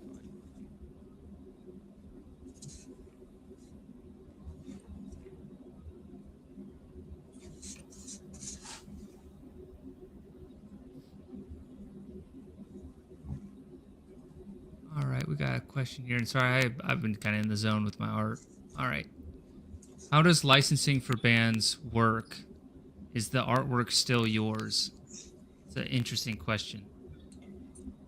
I think it depends. It yeah. depends on your contract. Yeah. I mean, when I'm able to use my own licensing agreement, yeah, the copyright stays with me as part of the agreement. But sometimes you get clients, like especially bigger clients, they have their own contracts, and you have to sign that contract. And my policy for that, if they want you to sign away copyright, you can't always avoid it. I mean, they teach you in art school that you should never sign away your copyright, but sometimes it's just, it's not always avoidable. Sometimes you need to do the job. And I just make sure they pay for it. I make sure I charge more if they want to take the copyright too. But my own contract, it's never, they're licensing it. It's called a limited use for all purposes or whatever. So yeah, it's a limited use license. So it's not signing away the rights. And I always make sure it's delineated in there. I keep all the originals, that those are for me to sell, that I, continue to have the right to produce prints of the work if I want to. I'm not ever going to produce merch that competes with my clients, but yeah, if I want to make a print of an album cover, I'm going to, I retain the right to do that in my licensing agreement. You're such a professional. I mean, that's the way to do it, though. I like that. So basically, for people wondering, there's going to be two types of license. There's work for hire, which is what Lucas is avoiding, and then there's licensing. So licensing generally is going to be more favorable for the artist because you retain the rights. I'm kind of repeating what he said, but the other one that you'll see is work for hire. That's more like if you were to do contract work for Disney or for like comic books for Marvel, like they would have a work for hire agreement where they keep everything you make. Mm-hmm. So a lot of it's power, who has the power in the relationship. Yep. All right, when learning how to draw, is it all right to start with digital or should I focus on traditional first? Well, you're talking to 3 traditional artists. Honestly, I'm all about whatever makes you comfortable. It doesn't matter. I feel like whatever, that's just a tool. We're just using different tools. I feel like if you whatever works best for you, whatever yields the best result for you is probably what you should be doing. There's no harm. Sorry, go ahead. You're an instructor, Lucas. You might have better input on that. Yeah, the only thing I'll say is like a tool is a tool, and like there's a lot of stuff that you can learn. Doesn't really matter whether you're working on paper or you're working on a tablet. But I do notice sometimes with students who primarily work digitally and have kind of learned digitally, there's sometimes like some manual dexterity issues from that. I think sometimes some experience with traditional media is really, really helpful for artists to have a full kind of well-rounded, repertoire to work from. Just knowing how different media behave, because everything kind of behaves the same on a in digital, right? Like paint and ink aren't going to really work that much differently from each other, whereas they are incredibly different on paper and on canvas and on, you know what I mean? So I think it's good to have that. I would strongly recommend if you really want to be kind of a fully well-rounded and versatile artist, you do need some experience with like the traditional media, just because they behave so differently. It forces you to get used to working with materials and not just sort of against them. But that's all I would say. I mean, there's learning the basic skills. I mean, you can do that any old way. I think there's also, when you look at presentation of the work, for instance, if you have a gallery showing for whatever reason, it's, what are you going to display if you're a digital artist? A print? There's something. That's what they do. Yeah, there's something to be said about having something tangible made by hand. There's a human connection that really takes place there. That would be one of the detriments as well, in my opinion. But I think Lucas, you have a very valid point in terms of understanding what you can control, what you can't in a physical medium versus digital. It's going to make a big difference in your skill set. And like the ability of with things like ink, where there's you do have the thing where there's people were like, my students will always ask me this when I show them ink drawing, where they're like, well, what happens if you make a mistake? And I always joke with them, well, just don't make mistakes. But that's obviously just to fuck with them. I tell them honestly, that's part of the point, is learning how to turn your mistakes into not mistakes. Exactly. Because you're going to make mistakes, and instead of undoing it every single time, it's like learning to work with and think on your toes and work with the marks that you're making as you make them, rather than kind of relying on the ability to undo everything that you've done. Exactly. There's a lot of good points in the chat too. I'll put my pen down and highlight a couple of them. And I agree with what you guys are saying. I mean, the advantage of digital is the undo button and speed for like making changes. So there's a lot of advantages to it, but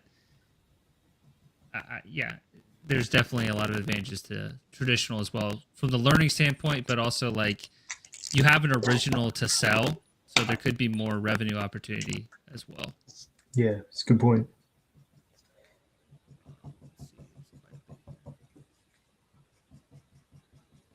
It's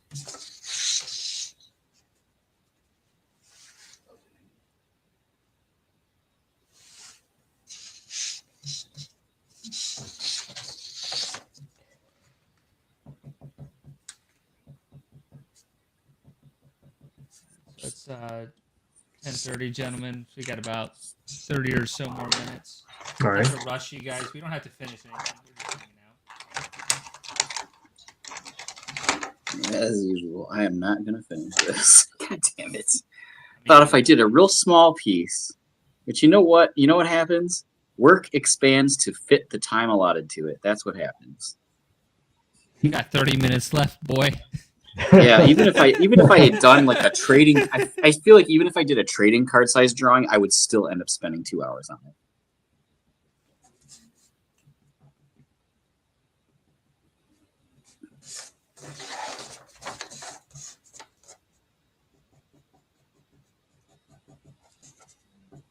Sometimes I think about trying a like an exercise where I have a line limit, where I'm like, okay, wow. you have to make this drawing using 20 lines, and you can't use any more than 20 lines. That's a cool challenge. Yeah, I like that. That sounds like a good drawing episode. Yeah, like contour lines, like epic contour lines. How to be economical, you know what I mean? Yeah. It actually would be a really healthy challenge, I feel like. Yeah. I mean, for me, it'd be all about light and shadow, or just a really cool contour line. It's like I do one or the other as an approach.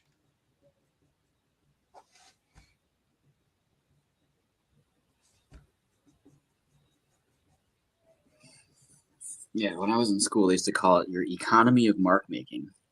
Hmm.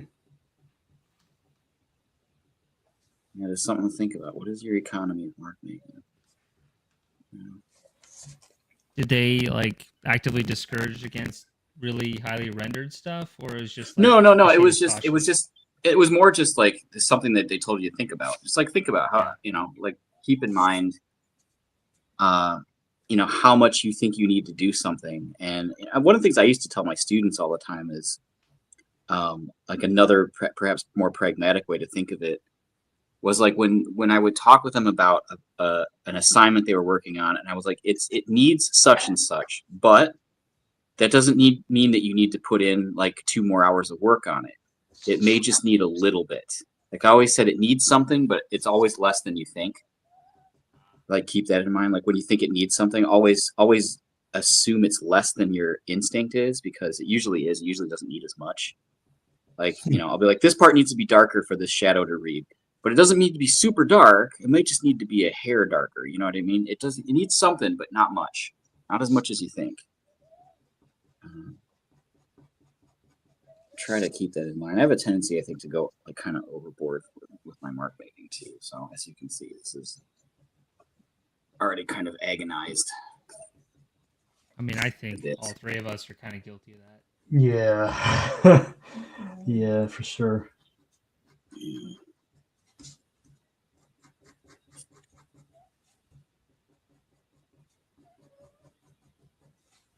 Yeah, there's like this, it gets to be this detail arms race. And I wonder about that sometimes. I wonder if it's good or not. Well, I think there's like I don't know. It could be artists or non-artists, but a lot of times that's like the first thing people notice when they're like, "Wow, your work's so detailed. It's so good." So there's like a conditioning there. Yeah, there Right. is. Yeah. Doesn't mean that it's always great. I mean, my stuff's No. super unpolished.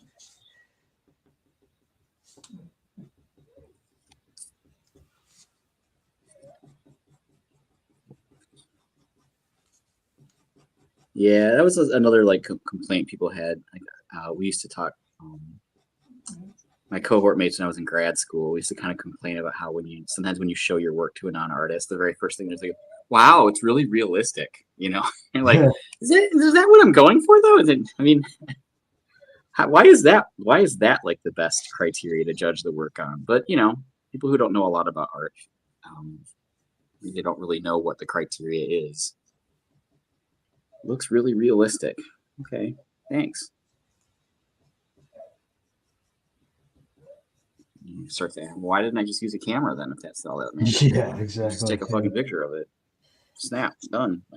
What do I need to be here for?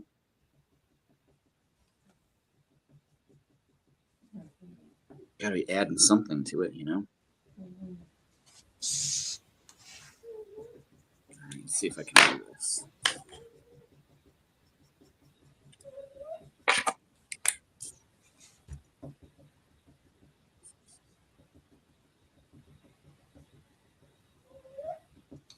I don't know if you guys can hear my cat snoring behind me or not. I thought that was a baby, dude. It's adorable.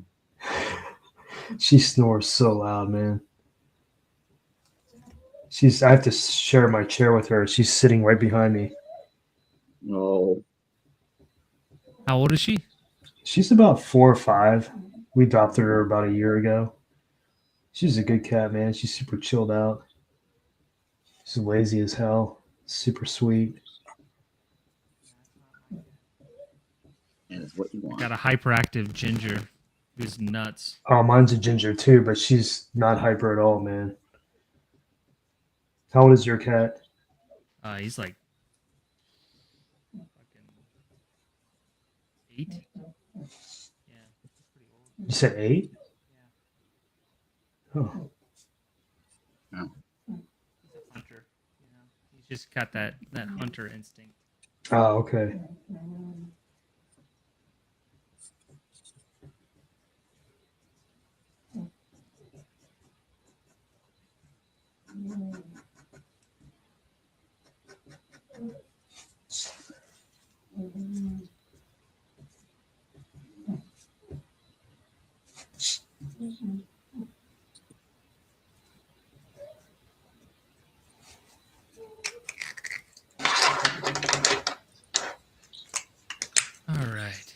Time to move some brush. Yeah, sorry with the mic. It's like I don't know what necessarily to do because I'll be drawing and then I can't really have the mic right where I'm at. But thanks for the heads up on that.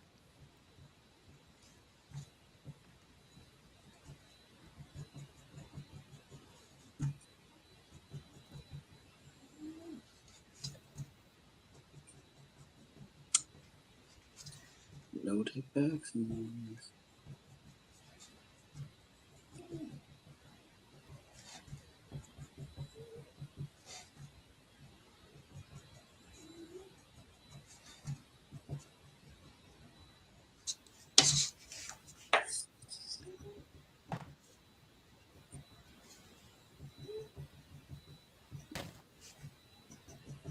Anybody else in the chat got any questions? Covered some good ground here.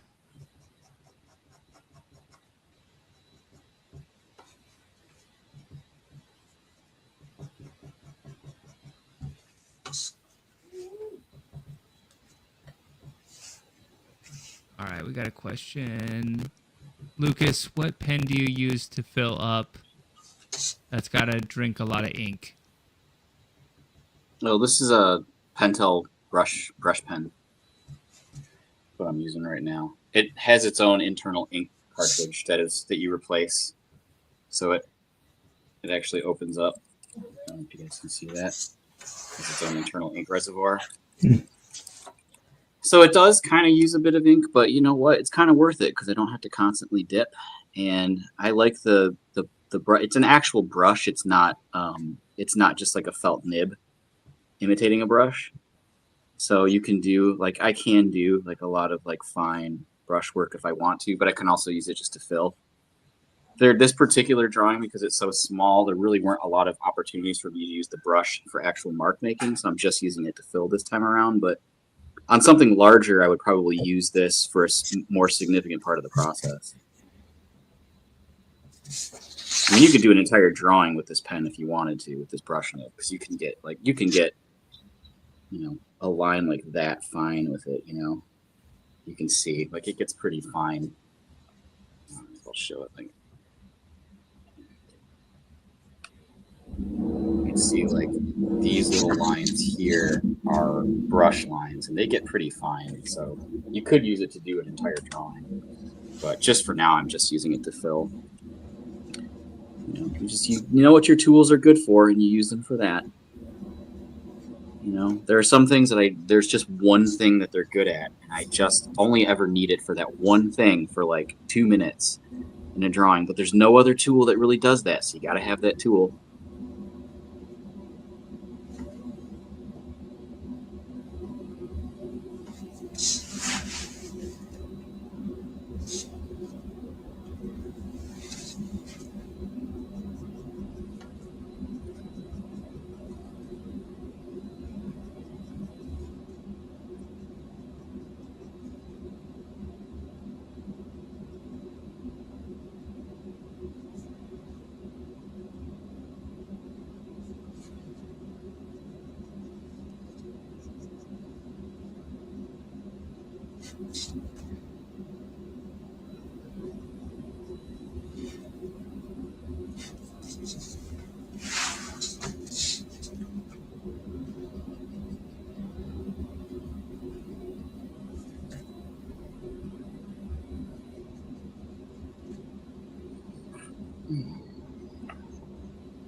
You guys watching anything fun right now? Any shows or films or anything like that?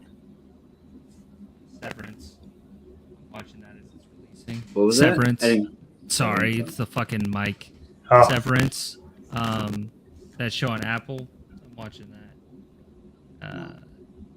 Yeah, I've been watching that since the first season, and the new one's really good too. Okay. What about you, Lucas? Honestly, lately, the last couple of months, my partner and I just like to put on like network murder mystery shows so that we don't actually have to be watching them. So right now we're watching. We're actually it's like rewatching. We're literally rewatching Elementary, the one with Lucy Liu and Johnny Lee Miller, the Sherlock Holmes in New York one. Yeah. Okay. And it's fine, it's whatever. But we have it on because she'll be working on sewing stuff, and I'll be working on drawings. We'll just have it on like all night. We won't really pay that much attention to it, except to comment on like, wow, the cops are really dumb in this episode, or or I'll just like I'll chime in with a snide comment about how the science is wrong in the episode. Yeah. Like how that's not how cladistics works in biology. Sorry, you guys you just made that up. That's not at all the definition of cladistics. Oh, so that's it. I mean, that's what not really real highbrow stuff. Yeah. The show we were watching before that, we had rewatched Psych, which I really like that show actually. And honestly, my like I don't know, it's like maybe our fourth time through watching it. It's actually kind of smartly written actually. Yeah. But we weren't really paying that much attention to it though. We're just she's working on her stuff, I'm working on my stuff.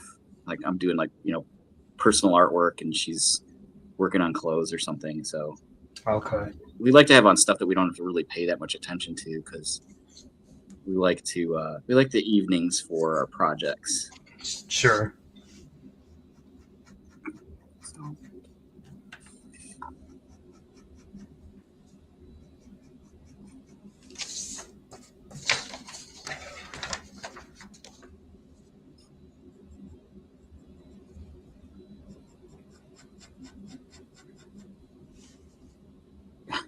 Lately, when we do actually watch the show, we just comment about how weird Johnny Lee Miller stands all the time.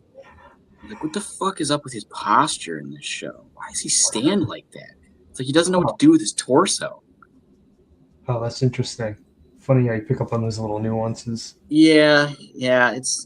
Familiarity breeds contempt, probably what it is. So it's not our first time watching this show all the way through. Yeah.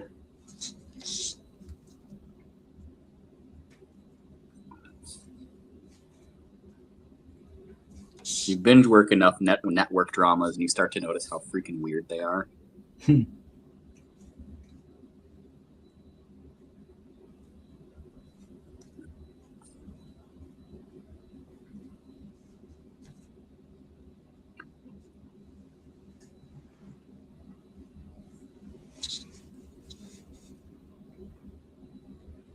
It's like shit where they're, even though that show came out in the 20 teens and so was like after the advent of streaming television, so after the advent of binge watching, it still was written as though people wouldn't ever binge watch it. So there'll be shit like one episode he'll be like, games are one of the most important exercises for the human mind, and then the very next episode he'll be like, games are stupid. Like complete character inconsistencies you don't notice when you see the show once a week. Oh, wow, that's interesting. But when you binge watch it, you're like, wait, the last episode he totally said this. Huh. Why is this true now? It's good catch. Continuity problems, Yeah. All right, well, I have finished the black on this, so I can show that. If All right. Lee will put me up. So it's like I'm really close to done. Looks great, man. Yeah, that's Not nice. that far from being finished. Just needs one more pass. What's up? What size are you working? Roughly? I just cut these pieces by hand out of some strip of bristle that I had. So I don't know what size it is. I use my I have like a cutting pad and I just go by the grid on it just so I can get a straight cut. So I have no idea. I have to measure it to find out, but it's probably not a particular size. Yeah. It's just like a nice selling size, Sure. And also if I want to use this, like I'm thinking about maybe a design like this for a business card. So having it be this small already, I can shrink it down a little bit and it'll be good for a business card. I won't lose too much detail. That's cool. So, yeah. Smart. Do you guys ever find that you use your business cards often? I have some. I just don't use them that often. I've noticed that I don't have any yet, and I've noticed that I want to have some. I find myself in situations where, I wish I could give my card. Yeah. Instead of having to write my email address down for somebody in public, It'd be nice if I just hand them a card, you know? Yeah. Yeah. Yeah, I don't have any yet. It's a good idea. I still have a bunch of flyers. I just haven't, because I've given a lot of my I guess when I was doing packaging my own orders and stuff like that, I would send flyers out and all that. So I still have some boxes full of self promotional materials. I just haven't had to use them as frequently in the last year or so. Just doing less mail, you know. Right. Got a little bit of time left. Let's get into some detail here. Yeah, we can wrap it in about 10 minutes.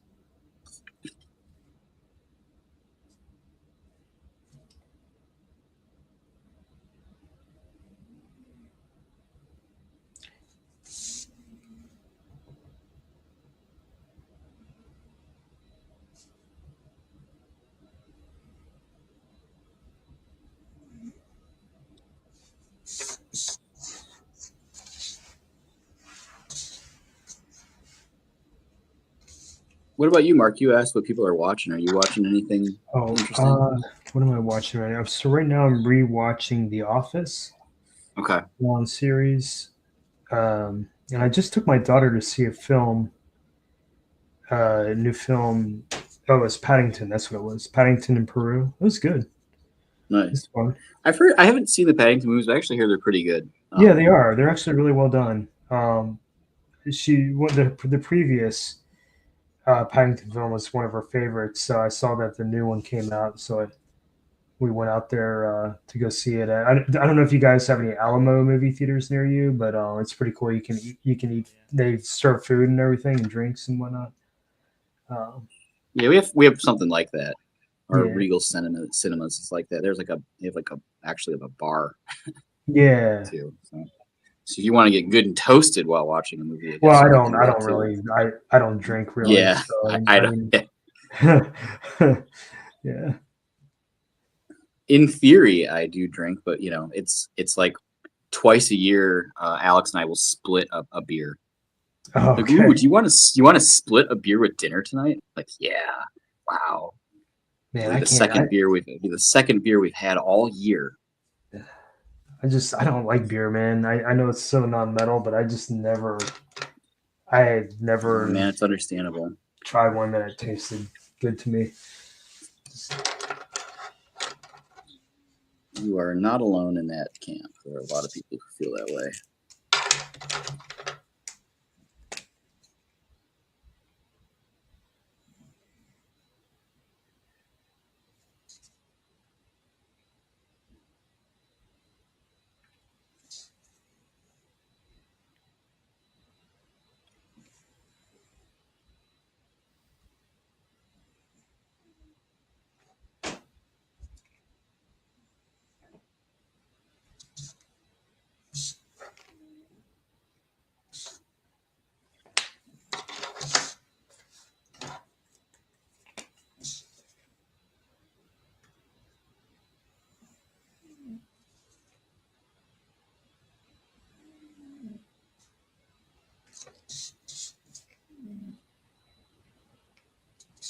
Lee, is anyone still with us? Are we on our own, or did we got 27 people watching? Still, I think wow. I think a lot of them are just drawing along with us, or Just drawing along with us. Well, it's cool. Yeah. Night, Jeremy. Thanks for tuning in, man.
But yeah, I don't think I got a chance to ask you about your trip to Japan.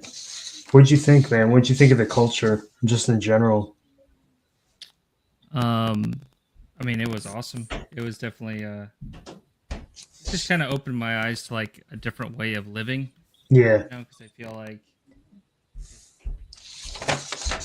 just they value different things. They take time for different things that Americans and Western culture kind of like, I don't know, doesn't take time to. So I like that aspect, and I think just like what it's like to live in a society where there's just a lot more shared rules of like politeness. yeah. Um, Food is great. Uh, Landscapes, architecture is great. I mean, I'm a little fuzzy because it was about 6 months ago, but Oh wow, was it I, that I, long? I definitely recommend it to anyone that can afford it and saves up for it. And Lucas, did you say you were Korean or Japanese heritage? I couldn't remember. Japanese, yeah. My Japanese. grandmother's from Tokyo. She So was born have in you Tokyo. been to visit? I have not been to Japan. No, uh, I really would like to go at some point. Hasn't been in the cards so far in my life, but I Yeah. really would like to go. I don't know about contacting any family over there because we're not sure who's. I think my grandmother's brother passed away a few years back, so I'm not sure how we would even get in touch with the family over there. But Oh. my brother was over there 10 years ago actually. Oh, okay. His wife at the time was doing a postdoc in Sapporo, so they lived there for a year. Oh. Um, he really liked it. He worked as an English teacher and Oh. also a conversational English partner. So people like to English is like really a big thing there. My Yeah. grandma even said like when she went back just before I was born, she had to pretend not to speak Japanese in order to get help from people. Because Oh. if you can speak Japanese, they think you know your way around. Sure. So she had to just speak English and pretend that she didn't know any Japanese. That's so funny. Yeah. So people will just speak English to you. But my brother was like, yeah, he was basically paid to be like people's friend. Like he's like, Okay. yeah, I like went on a ski trip for a weekend Oh, with this guy because he just wanted someone to go with him and speak English to. that's Like awesome. I got taken out. I would go to dinner with people all the time so they could speak English. Yeah, I've Like I was heard like a about paid. this. He was like I was like a paid friend. That's really cool. Yeah. So, and I guess like when he taught English to school children too, and I guess the kids got really attached to him. Yeah. It's kind of fun. But yeah, I haven't had a chance to get out. I would really love to go.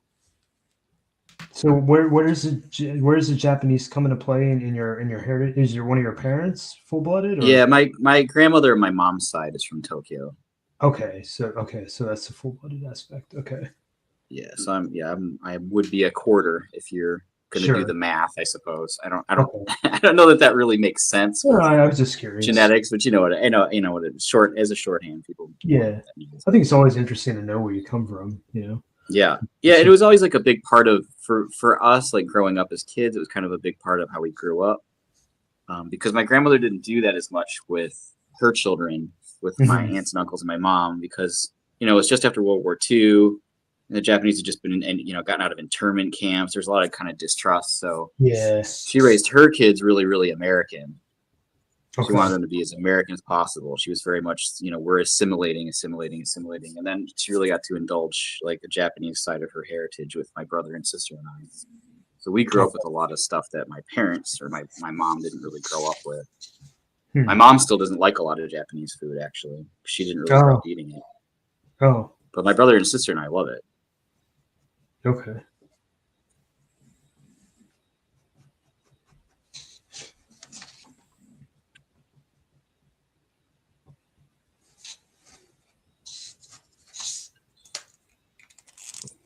I keep forgetting this is supposed to be a face.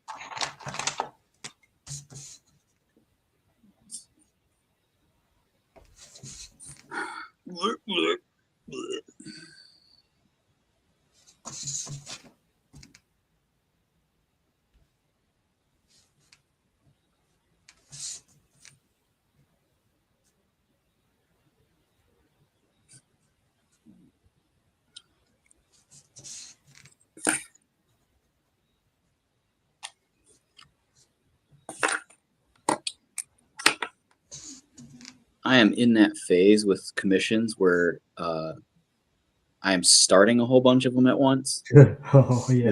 which I never really like because that means like the last 3 days of work has been just sketching. Sketching, yeah, no inking. Yeah. I get sketching fatigue. I don't know about you Yeah. guys. I get No, I sketching do. fatigue. Yeah. It's like partly because I don't find it as creatively satisfying. Like if I'm doing my own stuff, I come up with an idea, I just want to run with it. But Sure. when you're working with a client, you have to go slow. You have to, because you got to show them the idea, you got to draw it out for them, and they got to give you their feedback. And so, I'm stuck making pencil drawings for a lot longer than I really want to. Yeah, I Sometimes just I'm like, man, I wish I could just run with it. And then other times it's like, I don't know about you guys, but I get tired of it too, because I'm like, I have to, especially if it's like 3 jobs at once, just solve all these visual problems in like 1 Yeah. week. Yeah. Well, Kind of that's brain tired from that. definitely Yeah, the but- most mentally taxing art Yeah. skill for sure. Oh, for sure. It's like, Yeah. how am I going to get? Because they'll tell you I have a vision for this, and you're like, I dimly suspect that most of the time when someone tells you they have a vision, they don't really have a vision. They have words and a feeling, but they're not really seeing a picture. You know what I mean? And like you have to kind of give it visual form, and sometimes like taking it from words on a page or words in an email to something with visual form. It's like it's not always an easy process. No, Not at all. Yeah, I get what you're saying with that fatigue. It can be taxing, and because you're right, a lot of your problem solving is taking place in the sketching process. Yeah. I mean, the ink's different. You're solving different kinds of problems when you put the ink on paper, but sketch is what makes or breaks it, man. So you're spending more time on you trying to get it right the first time, so you don't have to have a lot of, if not any, back and forth with the customer. Exactly. You're trying to eliminate that by getting it right the first time. Right. You want to try to nail it in one. Yeah. Doesn't always work that way. No. But that's okay. I just, ideally for me, I like to have like, if I have a couple jobs going at once, 3 or 4 jobs going at the same time, I like to have one that I'm just starting, one that I'm in the exact middle of, and one that I'm finishing up and getting ready to scan it. You know what I mean? Yeah. Like, it's all like that way. My day feels like it's a bunch of different things rather than me doing the same thing all day long. Sure. Luckily, a couple of these jobs are going to be paintings, and so that breaks it up. So it's not all drawings. So that'll be nice. That's cool. That'll be nice. But man, the sketching fatigue, it is real. It is a real thing. I'll just sometimes like I just had to wrap up 5 sketches, 6. I'm working on one still, for a customer, and I just gave space between them because I knew I would get fatigued. It's worked on a couple 1 week, and then the next week I worked on a couple more. Yeah, that's the way to do it. Break it up when you can. Yeah. We got a question that, because I was just in the zone with inking, I missed. But do you guys think about saucepans often? Do I think about saucepans? Saucepans? Yeah, I don't know where it came from, but people were demanding we answer that.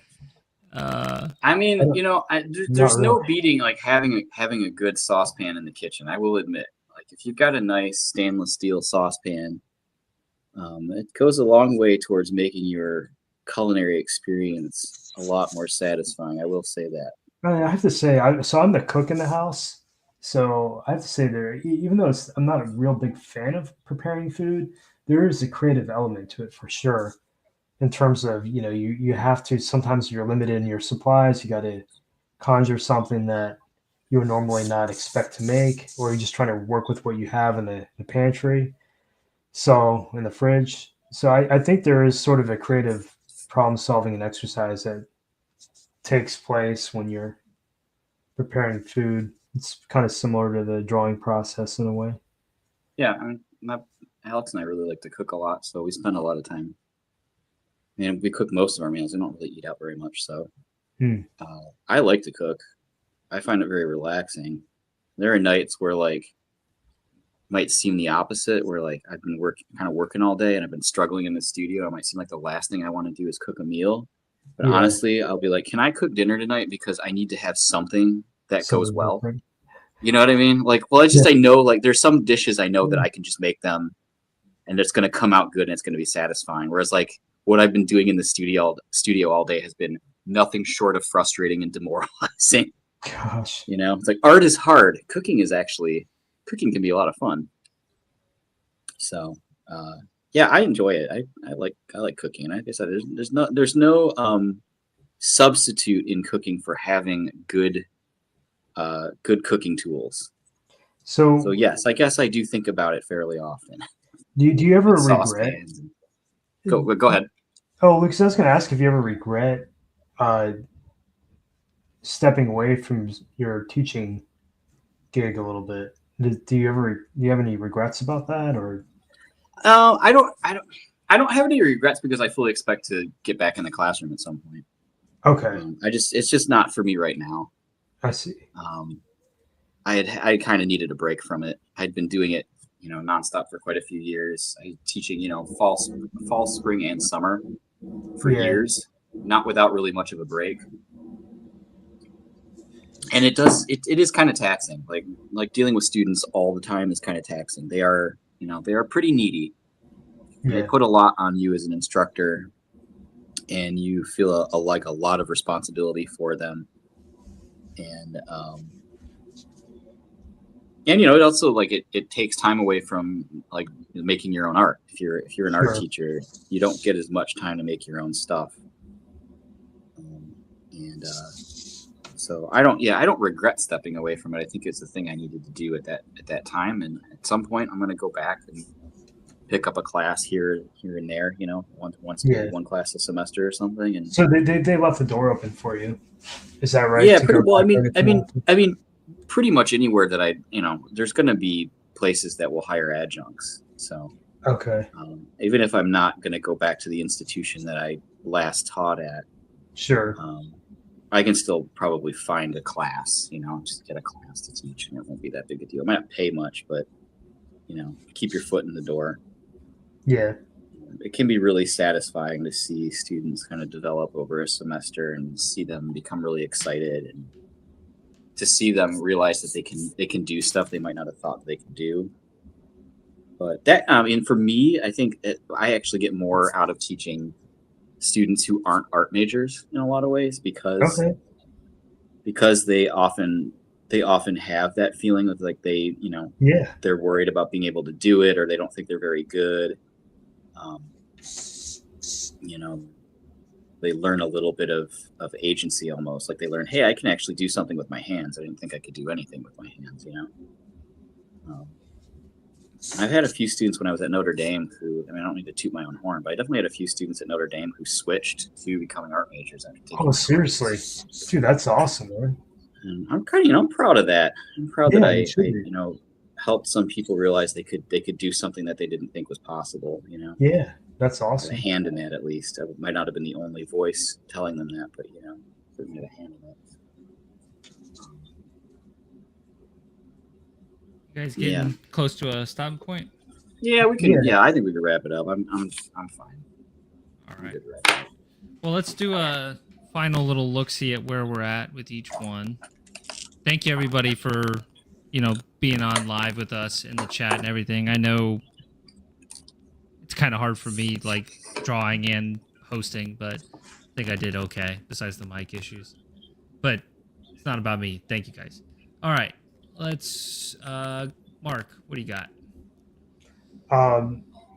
Skull and Sword Art made a comment about cooking the rice, refrigerating it, and then frying it. Yes, that is a game changer. Anyway, got a lot of walk talk. It's beside the point. So it's coming along. It's pretty close. I'd say it's like 75% there. I don't know. I know I apologize. My camera's a little blurry, but you can kind of see some of the details. Nice. But yeah, so like I said, what I'll do is I'll bring it into Photoshop after I scan it, and then all this will be transparent, all these white areas around the art. So I'll just pop it down on some color I don't know if you can. Sorry, I'm kind of making it difficult to see, but there we go. Yeah, so it's close. It's getting there. What about you guys? How's yours turn out? Let's see. All right, Lucas, you ready? Yeah. Yeah, it's coming along. I got some of the. Let's see what you can see here. I got some of the detail done in. And not to go too overboard with it, but just kind of getting a sense of texture. That black is really rich on there. Yeah, it looks really, really nice. These those Pentel brush pens, that ink that you can get is really, really nice ink. Flows really, really nicely, and it dries like in a nice kind of. You don't really see the brush strokes in it as much as you might with like speedball ink. So yeah, it's. I would say I'm in the same place as Mark. It's probably about 75% of the way done, and yeah, probably could finish it up in another hour or so, and do a little bit of white gouache on it to pop some white stuff back out, and that would probably be it. Cool. Sweet. All right. And for me, you can see laid down some like pretty heavy black inks. Just trying to have some like good light and shadow. Man, it's backwards. That looks really good, buddy. I like the soldier on there too. That's awesome. Yeah. Thank you, man. It's a challenging perspective. Yeah. Looks good though. I appreciate it. It's probably, well, I don't know, 50% there. I'll probably do more ink and kind of just, or brush and kind of go between brush pen, this O3 and the brush itself. But yeah, just really want to make sure I don't go too mid-tone gray with it. That's what I'm trying to avoid. I like the foliage too. I know that's something that a lot of people probably won't pay attention to when they see this, but the foliage, I know it's mostly in pencil form, but it looks really good, man. Appreciate it. Yeah. A lot going on there. Thank That's you. cool.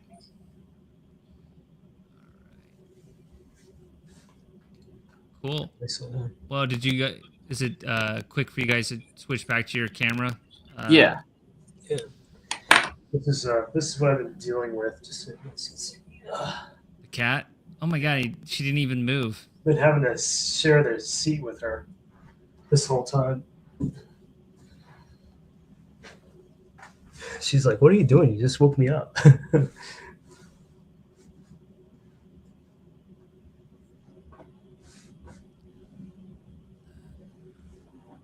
He's gonna come right back.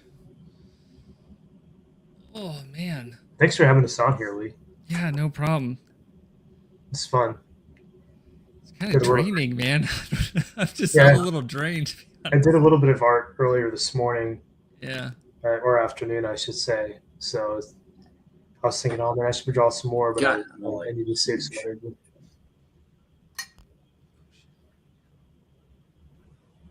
Oh, I see Mark's on here. What's up, Mark? Mark Gerald.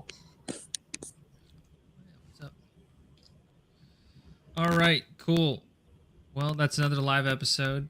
Appreciate it, guys. Thank you, everybody in the chat. If you were drawing or doing any art along with us, feel free to post it. You can tag me literally. I'd be happy to share it. But yeah, this is kind of what it's all about. We obviously, the three of us, like hanging out and talking and stuff, but it really is cool seeing people in the chat making jokes and drawing along with us. So just want to say thank you again. Really am grateful for it. Yeah, thanks for everybody for tuning in. Thanks, Lee, for having us again. Yeah, of course. Any final plugs from you guys or anything? No, I think I'm good. Yeah. All right. Cool. If you feel inclined, I do have prints for sale. I'll you can see them on my Instagram page. But without further ado, see you guys. All right. Take care. Have a good night.